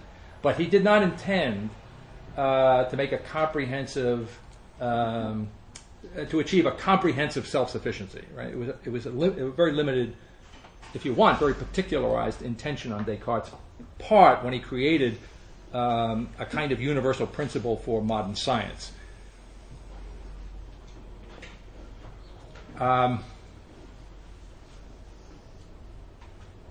Since we mentioned Descartes, I've already said it, but I just want to tie it in here. See, so when Descartes takes time out at the end of the third meditation for a little prayer in which he gives thanks to God, he's giving thanks to God, whom he sees, this is relevant to this particular chapter, whom Descartes sees in the natural light of reason. In other words, he doesn't do a treatise on this because he's just taking all this for granted, but he almost starts worshiping God in the light of what you could almost say, he's worshiping God in the natural light, right? He sees God in the natural light, and he gives him thanksgiving and kind of a prayerful obeisance and so forth and so on. And I said, well, is that blasphemy? Is that sacrilege? Well, no, because, as Thomas points out, what the Aristotelian essence is, which we've been able to say what it is in some tentative way, and what it isn't, for Thomas is a created something. All right? In other words, it will have had in Thomas a beginning. So if the light of intellect in Aristotle is a divine light and not a natural light, right? In the either the Aristotelian or even the later sense of the word, then then the issue arises, thinking ahead to Descartes, but it's already implicit in this treatment of Thomas. Then what is the relationship between a created intellectual light, a natural light, a creaturely intellectual light in the human soul that is no longer understood in Thomas Aquinas as, strictly speaking, divine? Now, you remember we have Augustine, whom we're skipping over and we come back to later in the book. Augustine was profoundly interested in the fact that at the core of the human soul was not the divine something or other in Aristotle's metaphysics, but what was at the core of the human soul in Augustine, in place, so to speak, of the little divine something or other, was the created image of God. Right? In other words, there was a power a light in the human soul, but it was a created light, and it had form, and it was a triune something or other, with understanding, memory, understanding, and will. Right? And he sees in the Trinity that those three major aspects of the human soul are the created, the best natural analog to the Trinity. That's what Augustine's going to do. Right? So Christianity, in effect, said, it didn't turn the light out in the human soul, you see, but it unplugged it, as it were, and plugged it back in. So that's a bad metaphor, but it broke Put out into the fire and put it in the plug. whatever. Okay, yeah, all right, okay. Well, it's interesting. Okay, so what that, in the language of somebody like Thomas, and implicit in Descartes' procedure in the Meditations, is that Descartes, being a good Thomist as far as that goes, understands, being a good Christian thinker, he understands that the natural light, in the language of Thomas, participates in the divine light. Right? So, is it godlike? Yes, by participation. Now, of course, we could ask all the same kinds of tough questions that we ask about Aristotle about, well, what do we mean by participation? Okay? But let's hold that a moment, all right? So somehow or other, that break is made in Christian thinking between the, what's introduced, better than the break here maybe, what's introduced is a beginning to all but the one God. So Augustine is very good on this in the City of God. because he was writing around the year 400. He was. We all know Augustine, right? He was a pagan who was enjoying himself quite well up until his early 30s. He's responsible for the prayer, give me faith, but not just yet. And when he finally was converted, he had a problem because he was an intellectual, obviously, and he had been studying for the first 33 years of his life, or whatever it was, and very seriously studying. In other words, he was looking for the truth. And he had gone through a whole series of schools of thought in order to come to the truth. And the penultimate school of thought that he had come to was Platonism, which he called Platonism, which we would call Neoplatonism, right? And so when he was converted, of course, he understood that there was something radically incompatible between his Neoplatonic formation and his newfound faith.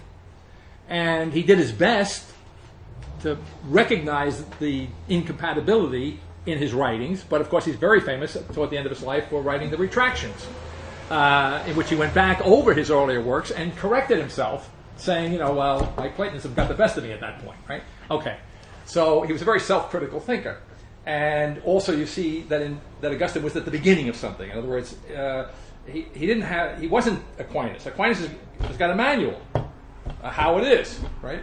I mean, it's subtle, but it's pretty well organized. Aquinas doesn't have too many outstanding questions. Okay, he's got a lot of questions, but he's got a lot of answers. Okay, Augustine has a lot of questions, not so many answers, right? And he's struggling to develop, to articulate a new form of thought. Anyway, the point being that if you read The City of God, or read it again, what's really neat about it is that he says, I don't know, I'll pedestrianize it a little bit, but effectively he says, you want to call them gods?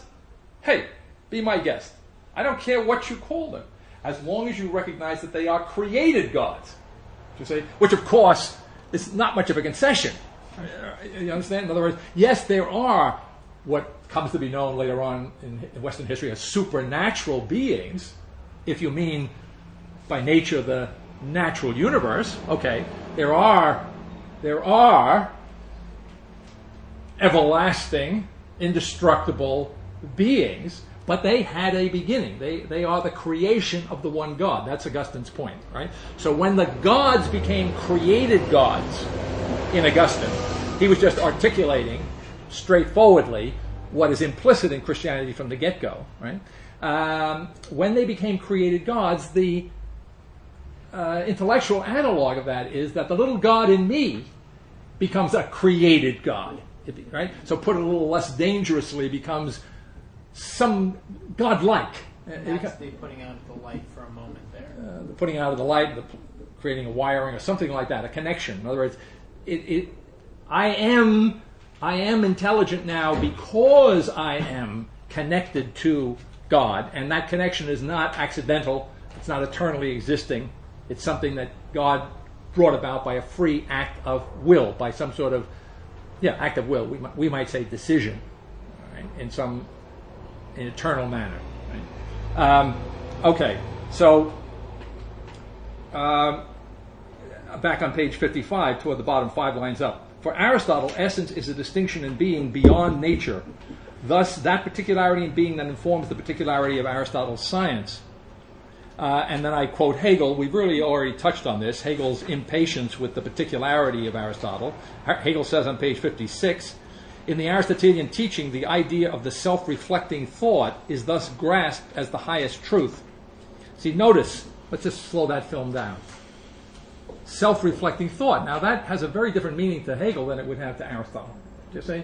The thought that thinks itself is not exactly reflecting, and it's certainly not self-reflecting, is thus grasped as the highest truth. But its realization, the knowledge of the natural and spiritual universe, right? Now notice, see, this is Hegel again.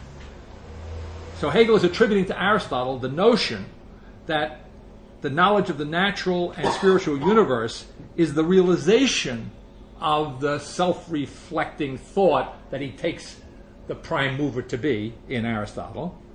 In fact, I think the best word you can focus on there is the Hegelian use of the word idea in that first line. Right? So, of course, for Hegel, the divine intellect is going to be the absolute idea. But by that time, idea will have acquired, through, among other things, through Descartes' use of the term idea, it will have acquired the connotation of representation, of representation of something other than itself. It will have taken on the notion of some form of consciousness. All right. So if the Aristotelian God doesn't have a consciousness, he certainly is not, in the Hegelian sense of the word, of an idea. Nevertheless, Hegel sees in Aristotle perhaps his most brilliant, or certainly most seminal antecedent.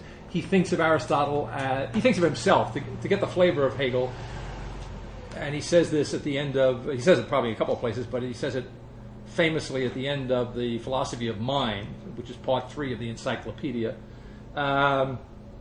quoting the Metaphysics of Aristotle.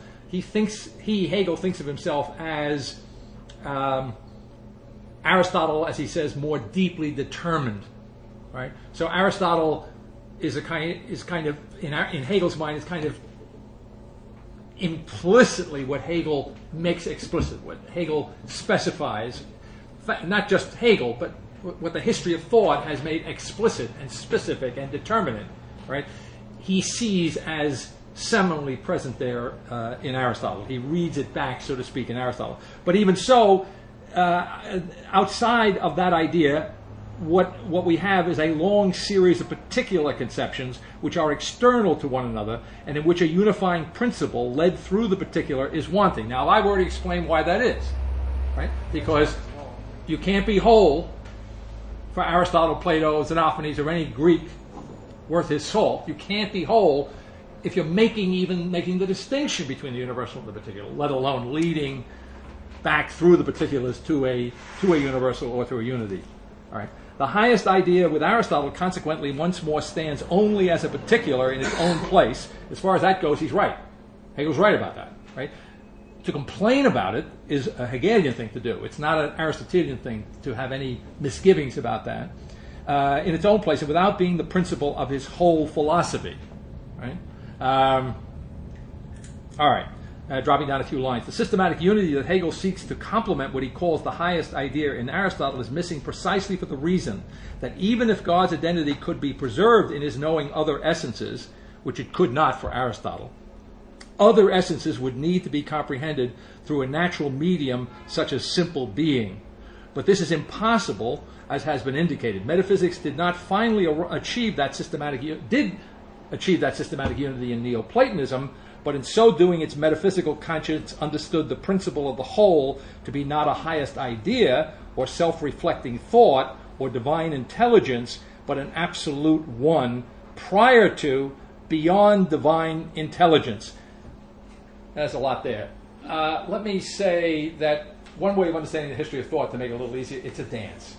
It's not just a dance, but it's like a dance. And in the dance you do this, and then you do this, this, and your partner does that. Maybe you move around the floor. And so in order to get to where we are now, there are a couple of moves made, a couple of dance moves made. And Plotinus and Proclus, the Neoplatonists, make an important one, which I'm alluding to here very succinctly.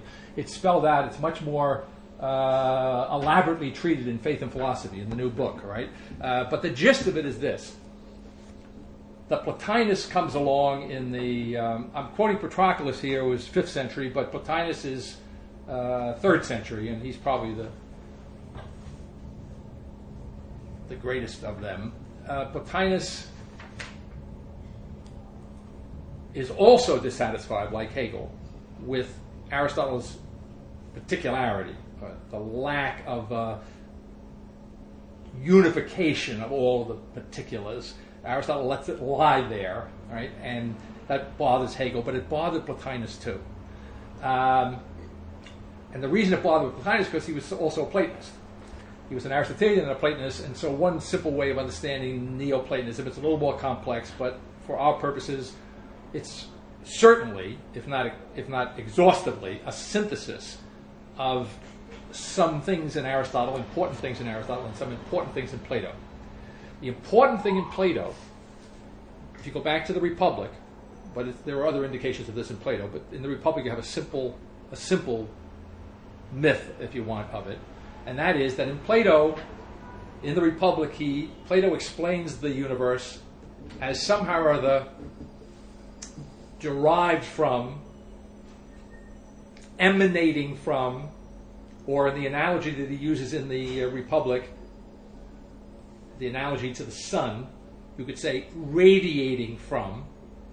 He understands the universe as radiating from, emanating from, in some sense derived from some central one idea for Plato, right? Some chief idea. And then here's where you get Neoplatonism. Something like Aristotle's prime mover, but not quite. More exalted yet. Less particular. More what Neoplatonism makes of it an inexpressible unity. Something beyond knowledge and being, says Plato. I mean, it's really terrific. I mean, it's really talking about guts. Okay? All right? This is the idea of the good, see? Which later can be easily confused with the God who creates the world, right? Because this is an exalted, I was going to say, it's not a prime mover in the Aristotelian sense, not a particular not the chief particular.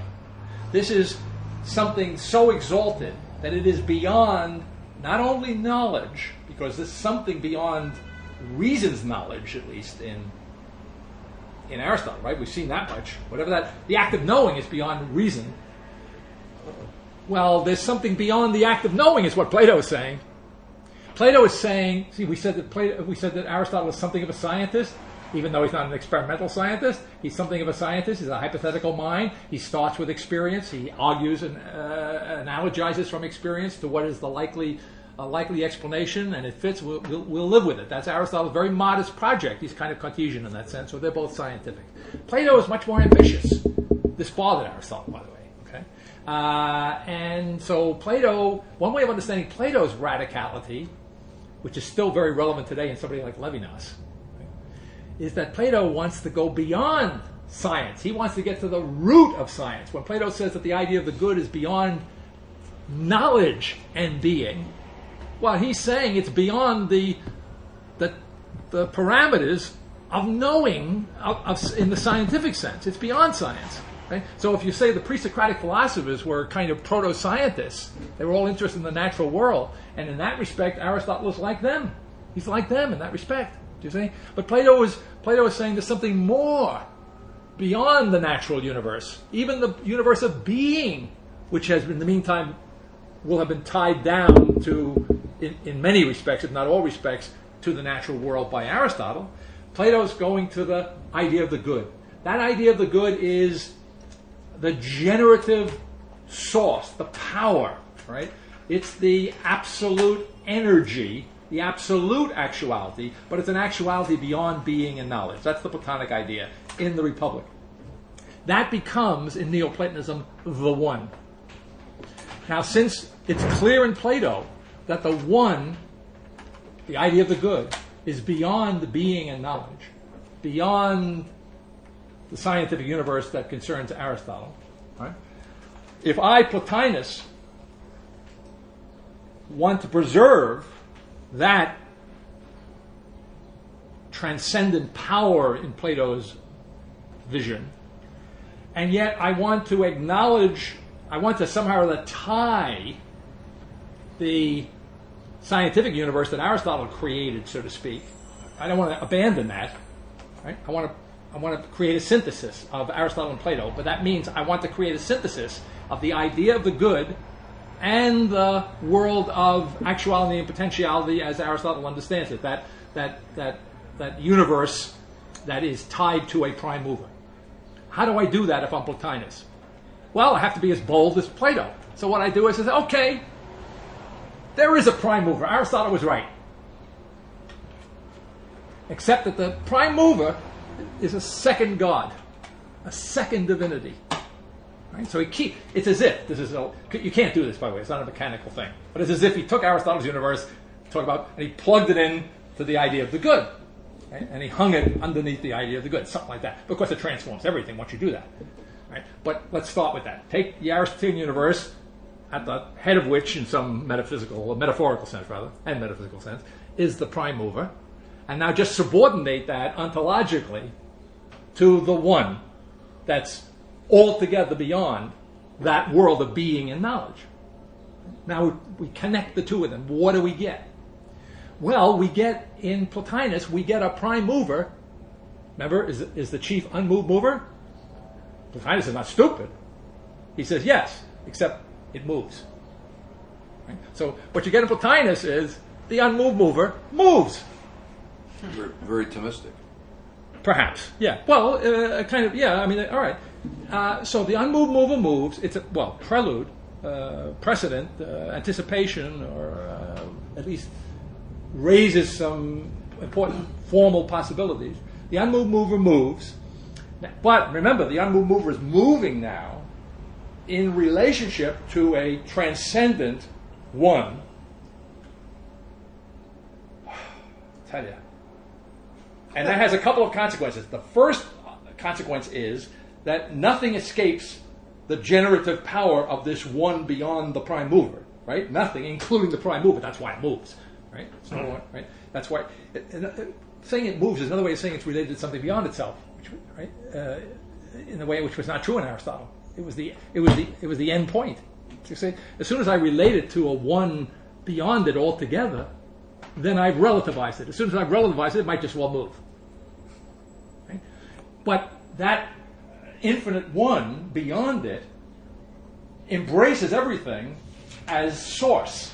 It's the source of everything. So it's already now begun the totalization process. It's already begun the process of unification.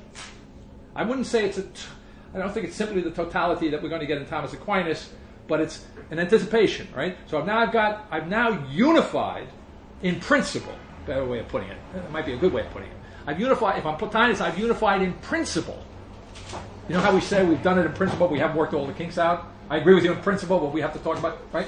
Yeah, in principle, I agree to do it, but, okay? So, in principle, Plotinus unified the whole of reality in the one, and he unified it in principle. And once he did that, if that's the ultimate principle of our new stage of ontology, that's the ultimate principle of unity, infinite unity. Well, not only is the unmoved mover going to move, but it's going to include now within itself all of the things that further emanate from it, right? So it becomes now the divine Aristotelian intellect, as it were, that unmoved mover moving. Another implication of that is that it contains within itself all of the lesser being that's in that universe. So you have, perhaps with Plotinus, the first magnificent systemization, you see, of everything, including that which is beyond everything, or a systemization of everything which is anchored in that which is beyond anything you could understand as knowing being. Except that, what I like is I like the contradiction. Not the contradiction. I like the not making it too easy. Okay, so Plotinus says now, well, what is it? Well, he spent a lot of time saying, well, we can't talk about it. Okay, yeah, come on. Well, all right, if you really push me, right? And you have to understand, it's not a form because it's the form of forms. It's not a form. It's not being. Okay, you really push me. I'll tell you what it is. I'll watch this. No. Watch. You think he's going to make a mistake? It's the act of knowledge. Sounds very Aristotelian to me. It's the act of knowledge. What is? The one. Okay. It's the act of knowledge. But wait a minute. I thought it was beyond Knowing and being. Knowing and being by Leahy's plugging Plotinus and Plato together, right? It's beyond knowing and being. How can it be the act of knowledge beyond knowledge? Watch this. It's the act of knowledge of another. I want to put it pedestrian terms. It's somebody else's act of knowledge. Guess whose? The moving unmoved mover. It's really great. Okay? So in other words, the unmoved mover, who is perfectly self-sufficient, doing its own thing, right, from all eternity, the knower identical with the known, the act of knowledge identically itself, right, is now the intelligible form of everything emanating ultimately from beyond itself, and its act of knowing is that which is beyond itself, right? Isn't that wait a minute, we're not, it's not human, but isn't that a very human move? Do you see that? In other words, structure as intellect. You got it. You got it. It's getting back. It's now we've got this absolutely infinite cosmic structure that's a glorious analog to the problem we're having understanding how I know what the watch is. But Do you see? All right. But you understand? It's not. He doesn't say it's human. It's not human. It's immaterial is even the wrong word from his point of view. If you mean immaterial, it's formal. No. It's beyond that. But it is the act of knowledge. The act of knowledge of another, namely the first intellect. Well, this all sounds very Augustinian. Okay, you want to say why? Because if you have the one, the three persons, it's a very handy way of taking all this thinking and integrating it into a system. Yes and no. The temptation in the ancient world, when Christianity came on the scene, despite the fact that they were started by 12 fishermen. Should we take a break? It's too late for that. Yes. No, maybe. Or we could. Okay. A couple of minutes and then come back to the 12 fishermen. You want to take a break? Are you saying yes? I don't want Yeah. to. But No. No. But let's do it. Yes, she needs to. Okay. No, I don't We'll need fill her in. Okay. Okay, keep going. It started with 12 fishermen, but right away, providentially, you might think, it started to attract some intellectuals.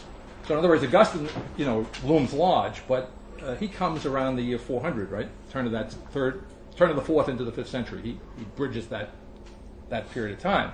But there were many important intellectual fathers of the church, as they're called, right?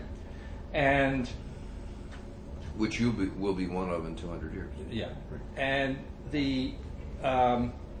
so the Trinity, which is worked out, the understanding, if you can call it an understanding, the attempt to understand the Trinity, which is in Augustine's work, circa 400 A.D., it was doctrinally decided upon in 325 at the Council of Nicaea, and it was a slugfest. It was an intellectual slugfest. Okay, and the issue. There were many so-called heresies that led up to the need to define the nature of the Trinity. But the one that would be most relevant here, perhaps, was the Arian heresy. Arius was, remember, all heretics are putatively Christians, right? In other words, you're not a heretic if you're a non-believer. A heretic is somebody who says, hey, this is the way it is, what we all believe, this is the way we should understand it.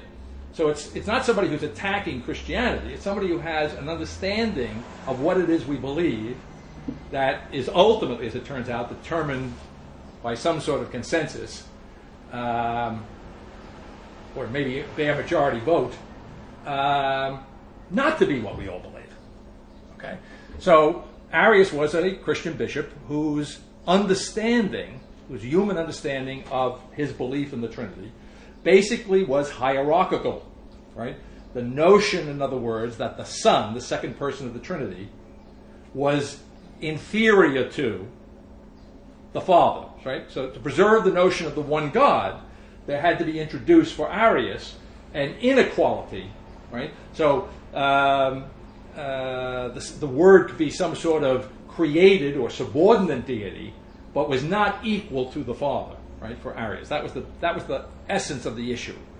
And the Council of Nicaea, as I say, was a bloody battle, and it didn't end with the council. Decided, however, that the Trinity meant that there was one God who was three distinct but unmixed persons, right? Which is they were in their own way, they were following Aristotle's lead. It shouldn't be easy, okay? It's much easier to think that there's a subordination. So those heresies that were ruled out by the Council of Nicaea were compatible with a Neoplatonic mindset, which said, yeah, there is the one, which would be like the Father, the source of everything, and then there is the divine nous, the Logos, the Word, which became incarnate. No problem, except that it's a second God in Plotinus' language. That's the Neoplatonic attitude. So that in fact, there were three basic moves in Neoplatonism. There was the one, there was the divine intellect, and then there was the psyche, which would be the soul of the world. That's really more like the Logos. Well, okay, it could be, but right, okay. But by analogy, you could plug in the Holy Spirit there, whatever. Yeah, there are different ways of reading it. But the basic point is, no matter how you read it, and the Neoplatonists read it different ways. Proclus and Plotinus are not perfectly in sync, right? Okay. But the basic idea, they are in sync, and there's a hierarchical structure, and the one doesn't have any co-equals, right? The one is beyond everything else. So the Trinity is now that I think of it, it's a kind of flattening out, right, of that hierarchy. It's kind of leveling out. Yeah, and they're creating an equality between what otherwise, quite naturally, you would take to be a hierarchical arrangement. Okay, so we already kind of hit on the point that when Plotinus did this, he created a relationship between the one and the divine nous, the divine mind, the analog of Aristotle's prime mover, that is like the relationship between the intellect and reason in the human knower. But this is I even hesitate to say cosmic. It's super cosmic structure is what Plotinus is talking about. All right. So I allude to that. I allude to it here. As I say, in Faith and Philosophy, it's examined in detail in a slightly different but generally similar context. To turn from Aristotle's next paragraph on 56, to turn from Aristotle's crystalline reality to Thomas Aquinas' infinite realities in the first instance, to enter into a church. And here I was just playing with myself at home, and I thought, well, if this is the contact point between the intellect that knows itself and it's the itself that it knows, then the church, my mother used to do this, right? And these are the doors of the church, right? These are the people. Okay. What can I do? But thanks to my mother, it occurs to me that one way of understanding what happens, which is not the same as Neoplatonism. Neoplatonism is a diversion. But what happens in Christian thinking is that a space, as it were, I don't mean that literally, analogously, a space is introduced, an openness is introduced within that unity, right? To make, if you'll pardon the expression, and I mean it only in a rough analogy, to make room for the three persons, and then non-Neoplatonically, to make room for those three persons as the one in different ways, different relations, is the way Augustine tries to explain it. He has a lot of trouble with it. He doesn't like the word person, by the way. He uses it because he spoke Latin, and by that time Tertullian had introduced the word person into the West as a Western analog to the Greek term substance. Now, Augustine didn't like that because substance in Latin was indistinguishable from the being of something, but he wanted to say that God is one being and three what? He couldn't say three substances in good Latin. It'd be confusing. So Tertullian had already said, call them persons. Okay, but Augustine really says in the Trinity, call them anything you want. Doesn't speak quite that way. But three somethings. Whatever we call these three somethings in the one God, they are, then we can talk about them. We'll call them persons for the sake of ease. But it's not, he doesn't like the term exactly. It has some kind of theatrical connotations and so forth still. You see? Okay. So... Well, I mean, so it really is persona. Like the mask. Yeah, and it doesn't, and he doesn't like the term for that reason because it's not meant that these are just three ways in which God shows Himself, three masks of God. You see, so the Greeks were right. This is something else. This is more substantive. These are three hypostasis. Hypostasis is the Greek term for it. But hypostasis in Greek is the Greek form of substantia in Latin, right? So hypostasis, standing under substantia, so, right? But it worked in Greek, but it didn't work in Latin, which is another interesting question about why wouldn't it work in Latin, but that's another issue. Okay. So what's the deal with the 600,000 days? Oh, I'm just saying that what goes on here is more than a passage of time. That's a rough estimate of the time between... somebody said that? No, I said Oh, you made it up. Yeah, I make up... You have to be careful when you I read thought it this. was some biblical reference that I was supposed to know. Well, I made a rough estimate. Okay. No, you're not supposed to recognize that. But if you ever hear it again, you'll know where, That's where it right. came from. Okay, at the bottom of that page, here in perfect contradiction to metaphysics, to know is not to be, but to be is to be known by him. All right? Now, that's, as far as that goes, that's at least compatible with Plotinus, right? Except that it isn't. Okay. The Plotinian one is the act of the knowledge, of the second God, or the first intellect. Plotinian one is the act of knowing of another, which is the first intellect. And that first intellect, like everything else, derives its being from the one. The one generates being because it's beyond being, but being comes from it like light comes from the sun. Go back to Plato. So the Plotinian one is responsible in some sense for the being of everything, including the intellect whose act of knowing it itself is. But since it is the act of knowing of that intellect whose being it is responsible for, okay? That is, it's not its own act of knowing, or else we'd be back to the first intellect. It doesn't know what it's doing. It's doing all right, but it's ignorant. Literally ignorant. It does not know, says Plotinus. It ignores, ignorant, in other words, it ignores everything that comes from it. It knows not of what it does. And why is that? Because it's beyond knowing. Plotinus has separated the act of knowing from the knower. It's the act of knowing of a knower that it is not. So you were talking about autarkes in the last class. Yes. So the one, it seems like Plotinus is trying to keep it autarkes and at the same time have all reality emanating from it. Correct. It's an act of knowing of what is not itself a knower, or it's the act of knowing of a knower that it is not. Outside of something else. Of another. In this case, the prime, what would have been the prime mover, right? So it has an inessential history. What does? This one, this because it cannot know its own history since it doesn't know anything. Well, in the sense that it doesn't. If by history we mean what it has done, its history, what it has done, yes, it doesn't know that. And yes, but also these first two hypostases in Plotinus are atemporal. Oh yes. The time doesn't come in until the third one. Yeah. All right. Right.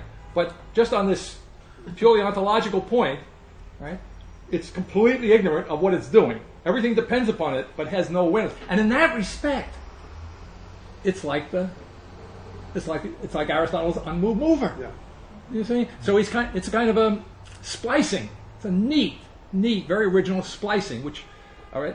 Now, but there's something with Plotinus that when it has all of this incredible intellectual construction going on, and yet it has also a certain contemplative quality, so that in the most crucial passages in which he's actually coming down to talking about it, he's clearly talking about something that he's done in his own internal life, so that the wrestling with these problems intellectually is brought into the arena of the most profound kind of I don't know what to call it except spiritual self-examination, And that seems to be one of the really extraordinary things, and I think that's what he delivers to Augustine. Okay. In that you have that quality in Or Augustine too. yeah, it delivers to up to a point, or To- certainly that to- would be presumably what attracts attracted. Augustine to it, why Augustine can relate Right. to that Yeah, for a because- long time, long after he's forgotten the Gnostics and the Right. rest of it. Yes, he was looking for something spiritual, and he found it in Neoplatonism. Yeah. And I got off. I never finished that. Oh, yeah, I did. So he never directly assaults the Platonic gods. You can have your just make sure they're created. That's all. Okay. But I want to come back. Yeah. All right. Which is that not just that he has the spiritual thing, but that the spiritual thing is absolutely inseparable from this intellectual construction. Yes. And Oh, yes. that's what seems Right. so. Yes. Something that is really delivered over into the rest of the history of theology. Okay. Yeah. Yeah. That's good. That's good.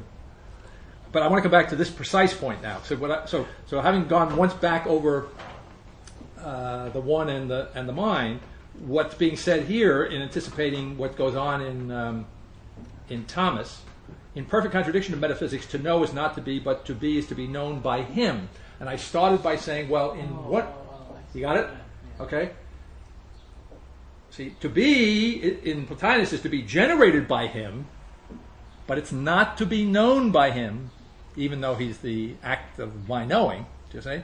So what Christianity brings in is the deliberate, I don't know whether conscious is the right word at this stage in history, right? But the deliberate, thoughtful, intentional. I think intention is the good word in Aquinas. That's you find that in the text, right? That the creation of the world is an intentional act in a strict epistemological sense in Thomas. It's a divine intention through which the world is created. Okay, so that's what's missing in Neoplatonism, and even though it creates the synthesis between Aristotle and Plato in some way, it doesn't transcend their aversion, shared in different ways by both, their aversion to having the divine positively related, intentionally related to the universe. Right? No matter how dependent everything is on the divine, and you can define it as you want, for the divine to intend the universe is beyond the pale. Right? That is a reversal. Right? It's as if, well, so in biblical terms, it's as if God loved the world. But we know that the world loves God.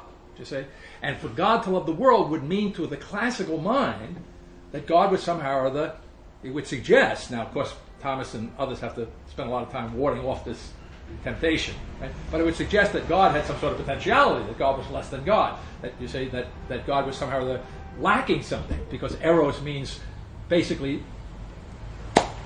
becoming complete. I mean, at least the goal of my eros is to return to a completeness, you see. So if God loved the world, it would seem to suggest at least that God may be in need of the world. He may, right?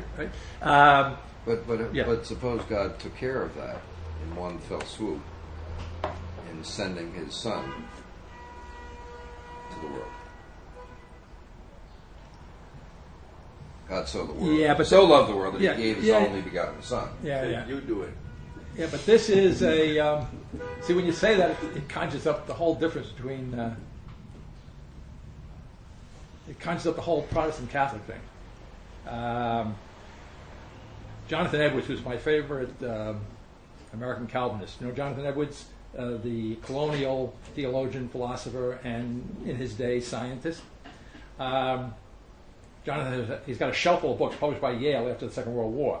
The reason they took them until after the Second World War to publish Jonathan Edwards is that Jonathan Edwards is the same guy who wrote the famous sermon that you might have been forced to read in English class, the Sinner in the Hands of an Angry God. He was a fire and brimstone New England preacher, and when he gave that sermon, people were literally rolling in the aisles, not with laughter, in terror, okay? Because the message is, any moment now, you could be going to hell. The only thing that's keeping you out of hell, if you're not in the state of grace, is the mercy of God. You better get with it. You don't have any time to spare. Do you know what's at stake? Okay. There's a spider at the end of that thing that he's holding for the string. Okay, so anyway, Jonathan Edwards had this reputation of having a very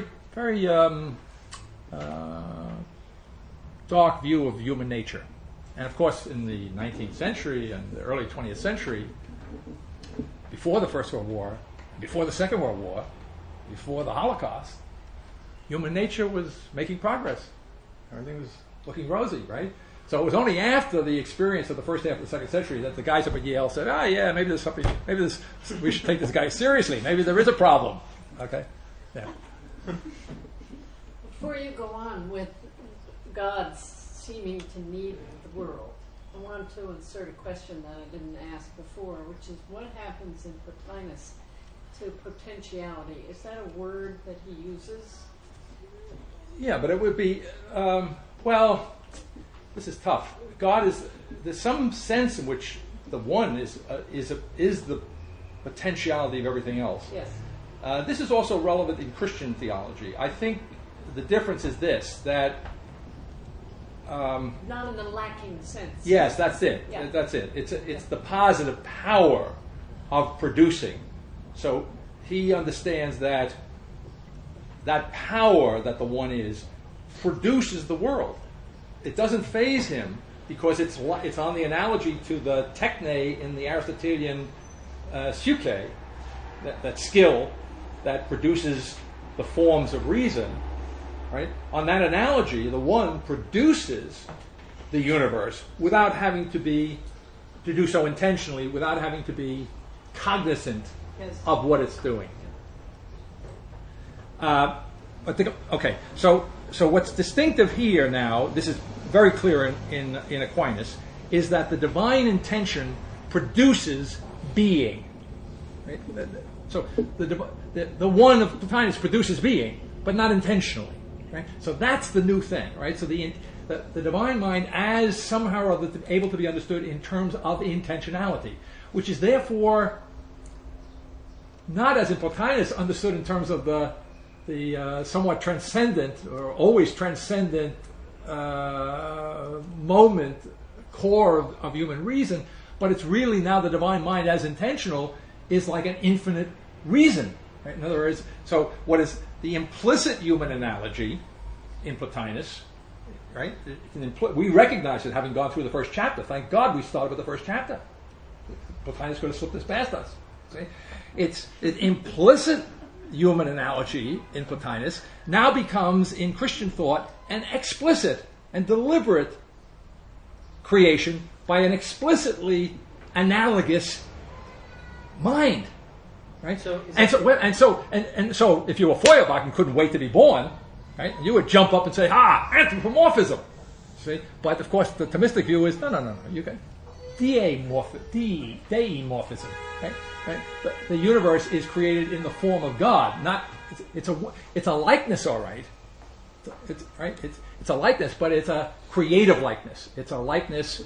It's a one-way likeness, so to speak, right? That God is imaged in the world, but the world is not an image of God in any direct sense, right? Or God is not a better way of putting it. Feuerbach would understand. God is not a projection of the world. He's not a projection of the human mind, right? If there were any projection here, it would be God projecting. But of course, he's not simply projecting. He is creating, bringing into being for the first time. You want to say something? I'm just wondering about this. We started with this Greek insistence that what is true has to be unchanging. And now it seems like Thomas isn't so interested in that.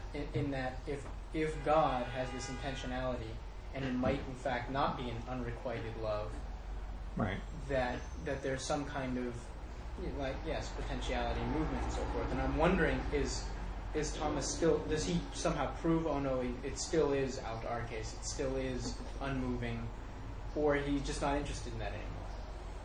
Well, no, no, he is interested in that, and both he and Augustine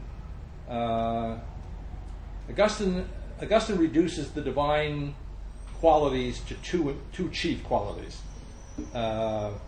One is immutability, and the other is simplicity. In Augustine, you could almost say that one God can be three persons, because the one God for him is simplicity itself.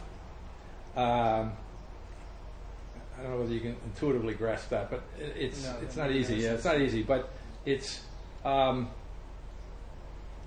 unity of the one God in Augustine is so perfect, absolute. It's simplicity. It is unity itself that this God is. Therefore, since he is simplicity itself, differentiation within that simplicity cannot disturb it. Another way of putting it, notice that Aristotle's unmover can think about the universe. The one of Plotinus and be the unmover. The one of Plotinus can't be his own act of knowledge without ceasing to be beyond the universe of being and knowledge. Do you see? So I alluded to this last time. Omnipotence here has a metaphysical meaning. It's not just the biggest God on the block. Omnipotence means that this God is so much the creator that there's nothing that he can't skin his nose. There's nothing that he could do that could take away from it. There's no way nothing could take away from his dignity, metaphysically or ontologically, as the divine. Right? Ultimately, of course, the proof of that would be he can actually become a creature, which is absurd, ridiculous, it's ludicrous. I mean, think about it. Right? When Paul said this to the Athenians, they laughed. It's a famous story. Right? They laughed. They didn't stone him. They weren't Jews. It wasn't a blasphemous idea. It was just a ridiculous idea. It's a ludicrous idea. Okay? Forget the ludicrous part. The point is that the reason it was ludicrous was because you didn't know the first thing about reality, and what is perfect and whole, right, by definition, can't become imperfect and partial. Can't become what we now call a creature. So this is the essential Christian move now. Yeah. So, but I'm saying, well, wait a minute. If the divine can become, in some sense, now, of course, it gets, there are lots of problems here. But if the key idea is, in some, that's the second major council, for all purposes, the Council of Chalcedon in 465 or thereabout, the following century, after Trinity before Augustine died, be born, and Chalcedon afterwards. Although he had the right incarnational theology, they probably stole it all from him. But anyway, that God could take on a human nature, all right, with whatever qualifications you want to add into that. That's completely absurd from a rational, a Greek point of view. Right? But what I'm saying is that for God to do that and still be God, he must be. Right. Logically, you would have to say, well, but he's beyond if that. this isn't absurd, then there must be a wholly different understanding of the divine. A wholly different understanding of the divine. You see? Yeah. Now, when your question is very good, because now people have to struggle with this for a couple of thousand years. Okay? And so, yes, one of the implications would be to weaken, it would certainly challenge the question of God's immutability, unchangeableness, and so forth and so on. His impassivity, as it would be called, you see. How could God suffer? And yet this man is supposed to be God, and it's only supposed to be one person here. He's not wearing a mask. It's not simply a persona. That would be too easy, you see.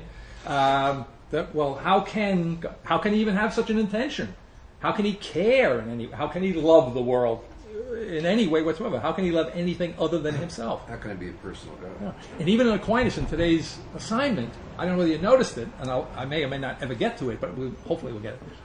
When he talks about the soul, everything loves itself.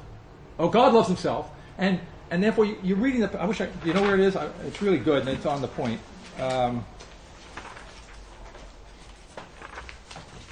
Is that the 3 points, the 3 prongs? Yeah. Where is at that? the bottom of page 71. Is that right? Yeah, that's it. That's great. Okay.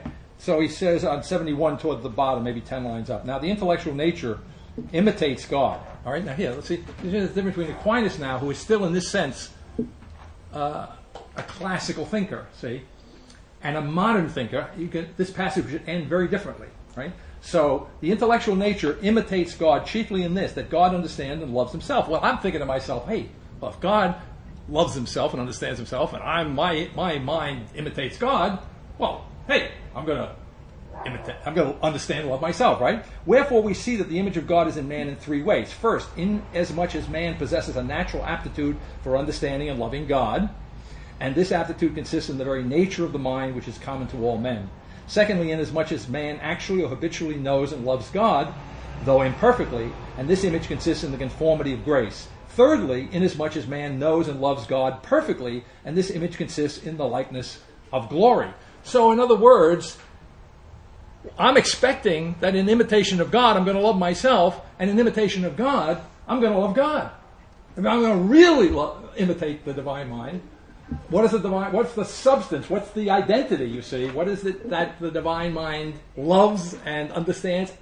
The divine mind, right? So, in that sense, it's not like Aristotle has been completely left behind, but the space has been opened up in there. Do you see what I'm saying? There's an agreement here, right? Of that God as God, the divine as the divine, qua divine. Thomas would say, essentially loves itself. And if my mind is not anymore another example of this divine quality, but an imitation of it, an image of it, a likeness of it created by that God, then for my mind to be working properly, it has to be knowing, loving, and serving God, not me. That's it. So in that sense, I said that the world is deiform in Thomas. In general, that would be true, you see. And what going to heaven means in Thomas, what eternal life means, salvation, is for him in some, I guess you could say fairly for Thomas, some supernatural way, God will inform the human soul in such a way after death that it is able to exist in his light, as it were, directly, face to face, as the Bible would say. Right? But that requires a higher level of deiformity, right? A higher level of conformity to God, which goes beyond the natural conformity of the world to its author. The basic practical principle in Thomas's thinking, which is missing in Aristotle, I think it's fair to say, certainly doesn't play the role in Aristotle it plays in Thomas, and there's a reason for that which is relevant here, is that there's a kind of rule of thumb in Thomas, and the rule of thumb is this, that the agent always produces its likeness. Right? So we're talking about the similarity between the divine mind and the human mind, or between the world and the creator. It's a similarity in the creature that is there because it bears the likeness of what it has produced, right? So anytime you can read my handwriting and you can know that I wrote it.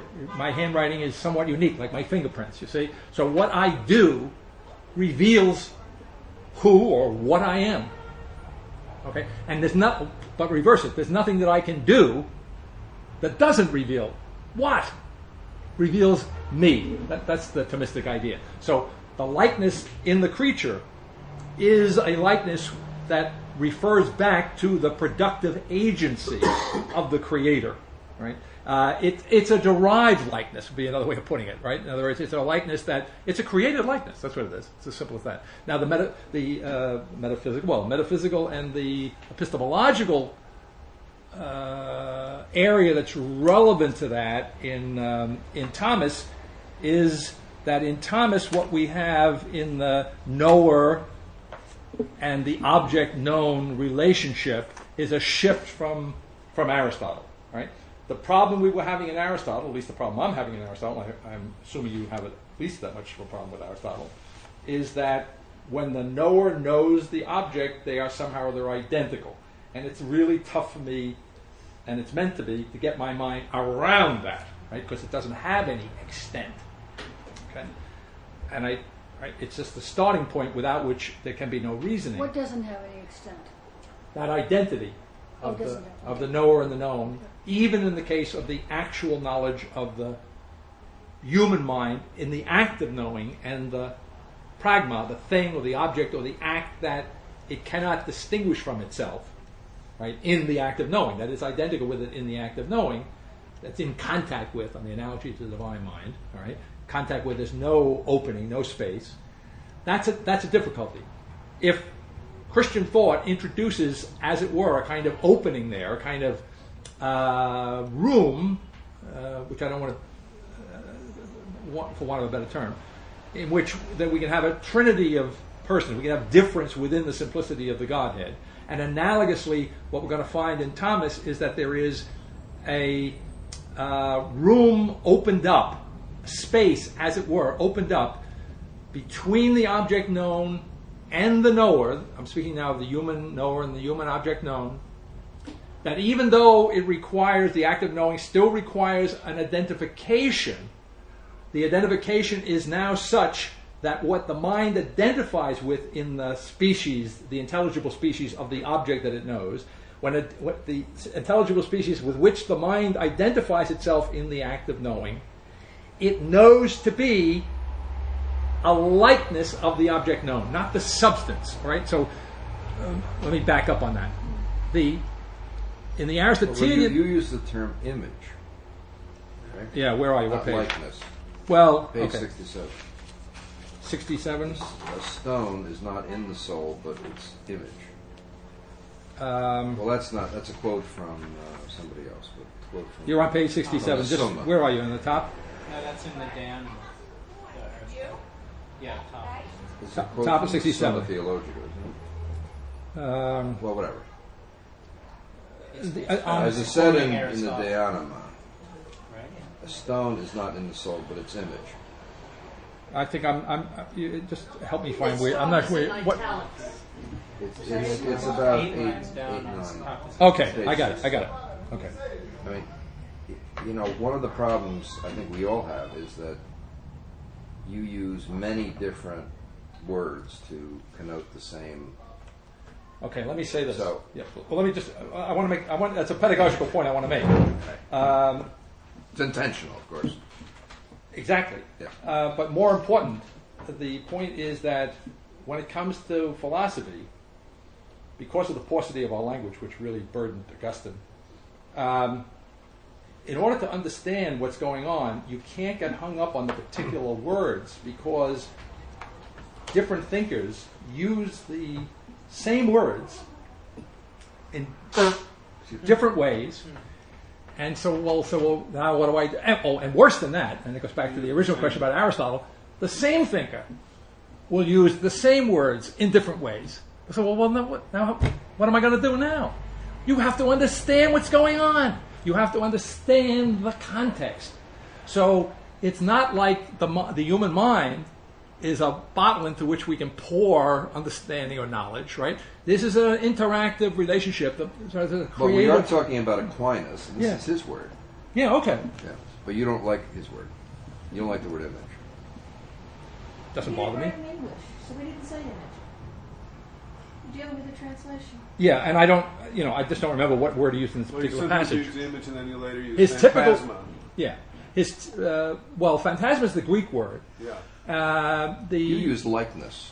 and like yeah, You use right, likeness. right, and likeness is the more characteristic, Thomistic way of putting it, and the Latin for that is similitudo, a similitude, a likeness. That's just Latin for likeness. Okay, so that's his characteristic way of understanding what the species is. In other words, now I want to make this dramatic to see how profound the shift is. All right, so let me just restate this thing, and then we can explore it. In Aristotle, when the knower knows the object, there's an identity of the knower and the known. And going back to Chuck's earlier question, depending on how you're using the terms, this is an identity of the knower and the essence of what is known. If we mean by essence the actuality that composes the form and matter of the thing known, if we mean by essence some abstract species form, universal form, no, it's more than that. the knowledge of this thing, of this individual essence, or this essence as individuated, which is actual real It's essence. not definition. Yeah, right. For instance, That's some right. modern Aristotelians, Owen, for instance, insists that Aristotle only means by essence a definition. That's right. That's right. In fact, the attack on that is part of the motive of, Yeah, this, I can of these see first few chapters. Yeah, But another way of putting it, to bring it to bear here, is that what Aristotle understands is that when I know something, I know its substance, because the real substance is not an abstract form of logic; it's the actually existing, actual thing, thing in act, the pragma. Okay. So when I know something, no matter how difficult it is for me to get my mind around what it is when I know, because I can only remember knowing, or I know immediately, but I can't explain it. I know it's a watch. I can't tell you how I know it's a watch. Now, I give you sociological reasons or whatever, but I just have to know it's a watch. Okay. So when I know something, I know its substance, to put it slowly, carefully. I know its substance. There's no doubt about that in Aristotle. In Thomas, it's denied up and down, left and right, all over the place. In Thomas, and not only that, I don't even know my own substance in Thomas. Because all what used to be the substance of something as the form or essence in the act of knowing, identical with the knower, has now become a similitudo of the thing. It's become an abstract. Aristotle had a level of abstraction in his psychology, okay? But that level of abstraction was motivated, and I mean that motorized, right, by a pre-existent actuality of the divine intellect. The abstraction was motivated by an eternal identity of the knower and the known, right? Now we have in Thomas and he's very careful, as careful as he can be to read, to be an Aristotelian, but he's taken the level of abstraction and he hasn't put an end. I'm being playful now. He hasn't put an end to it. That is, it doesn't have an end. It doesn't have a pre-existing end. You see what I'm saying? That divine moment in the human soul puts an end to the abstractive end. I don't mean it annihilates it in some negative sense, reduces it to ashes. It fulfills it. It realizes what the abstraction is all about. Do you see what I'm saying? So it does put an end to it, if you follow me. But I mean, it puts an end to it in the sense that it subsumes it. It realizes the goal. It is the realized goal of the abstractive process. You reach the goal in Aristotle. Now, you know why you reach the goal? You never departed from the goal. Right? You've never... Yeah, right. What is it Eliot? Where is Eliot going? In my beginning is my end? Yeah. Okay. So now in Thomas, what I'm saying is, epistemologically, there's no end to the abstraction in that sense, right? That is which is another way of saying this. I'll broaden it out. We said that Aristotle was a scientist, not in every modern sense, but in some fundamental sense. And one reason he's a scientist is that he does start all of his speculations. He is speculative. He goes beyond maybe what modern science he would ventures where modern science would not wish to venture. But he's perhaps not as venturesome as Plato, and means not to be. But as venturous as Aristotle is, he begins knowledge in sensation. Or another way of putting that, he begins with our experience of the world. And we do abstract in Aristotle from our experience. We abstract certain forms from our natural experience, which become, as it were, the material now. The forms become the matter upon which the agent intellect works, which it raises, as it were, to an actual act of knowledge. So you could say in Aristotle, we begin with experience, with sensation. We're talking about all human knowing begins with experience or sensation. In Thomas, all human knowledge begins with experience and sensation. But whereas there is an end to that beginning in Aristotle, there is no end to that beginning in Thomas. Right? In other words, that's why what would have been the substance of the thing, not the material substance qua material, right? But the essential substance of the thing, the essential activity of the thing, in the act of knowledge, identified with the knower, right? Now becomes, never ceases to be, the likeness, the similitude of the thing. Now, so you could say, in a certain sense, so there's no end. See, now we're getting very worldly. We're getting more incarnate than Aristotle would have ever dreamed of, right? In other words, now my human knowledge not only begins in my natural experience, but it ends in my natural experience. Or maybe a more careful way of putting it, is that qua human knowledge now, leaving out the question of revelation, right? And even in Thomas, whether that is in any sense knowledge is another question, right? In the scientific sense. But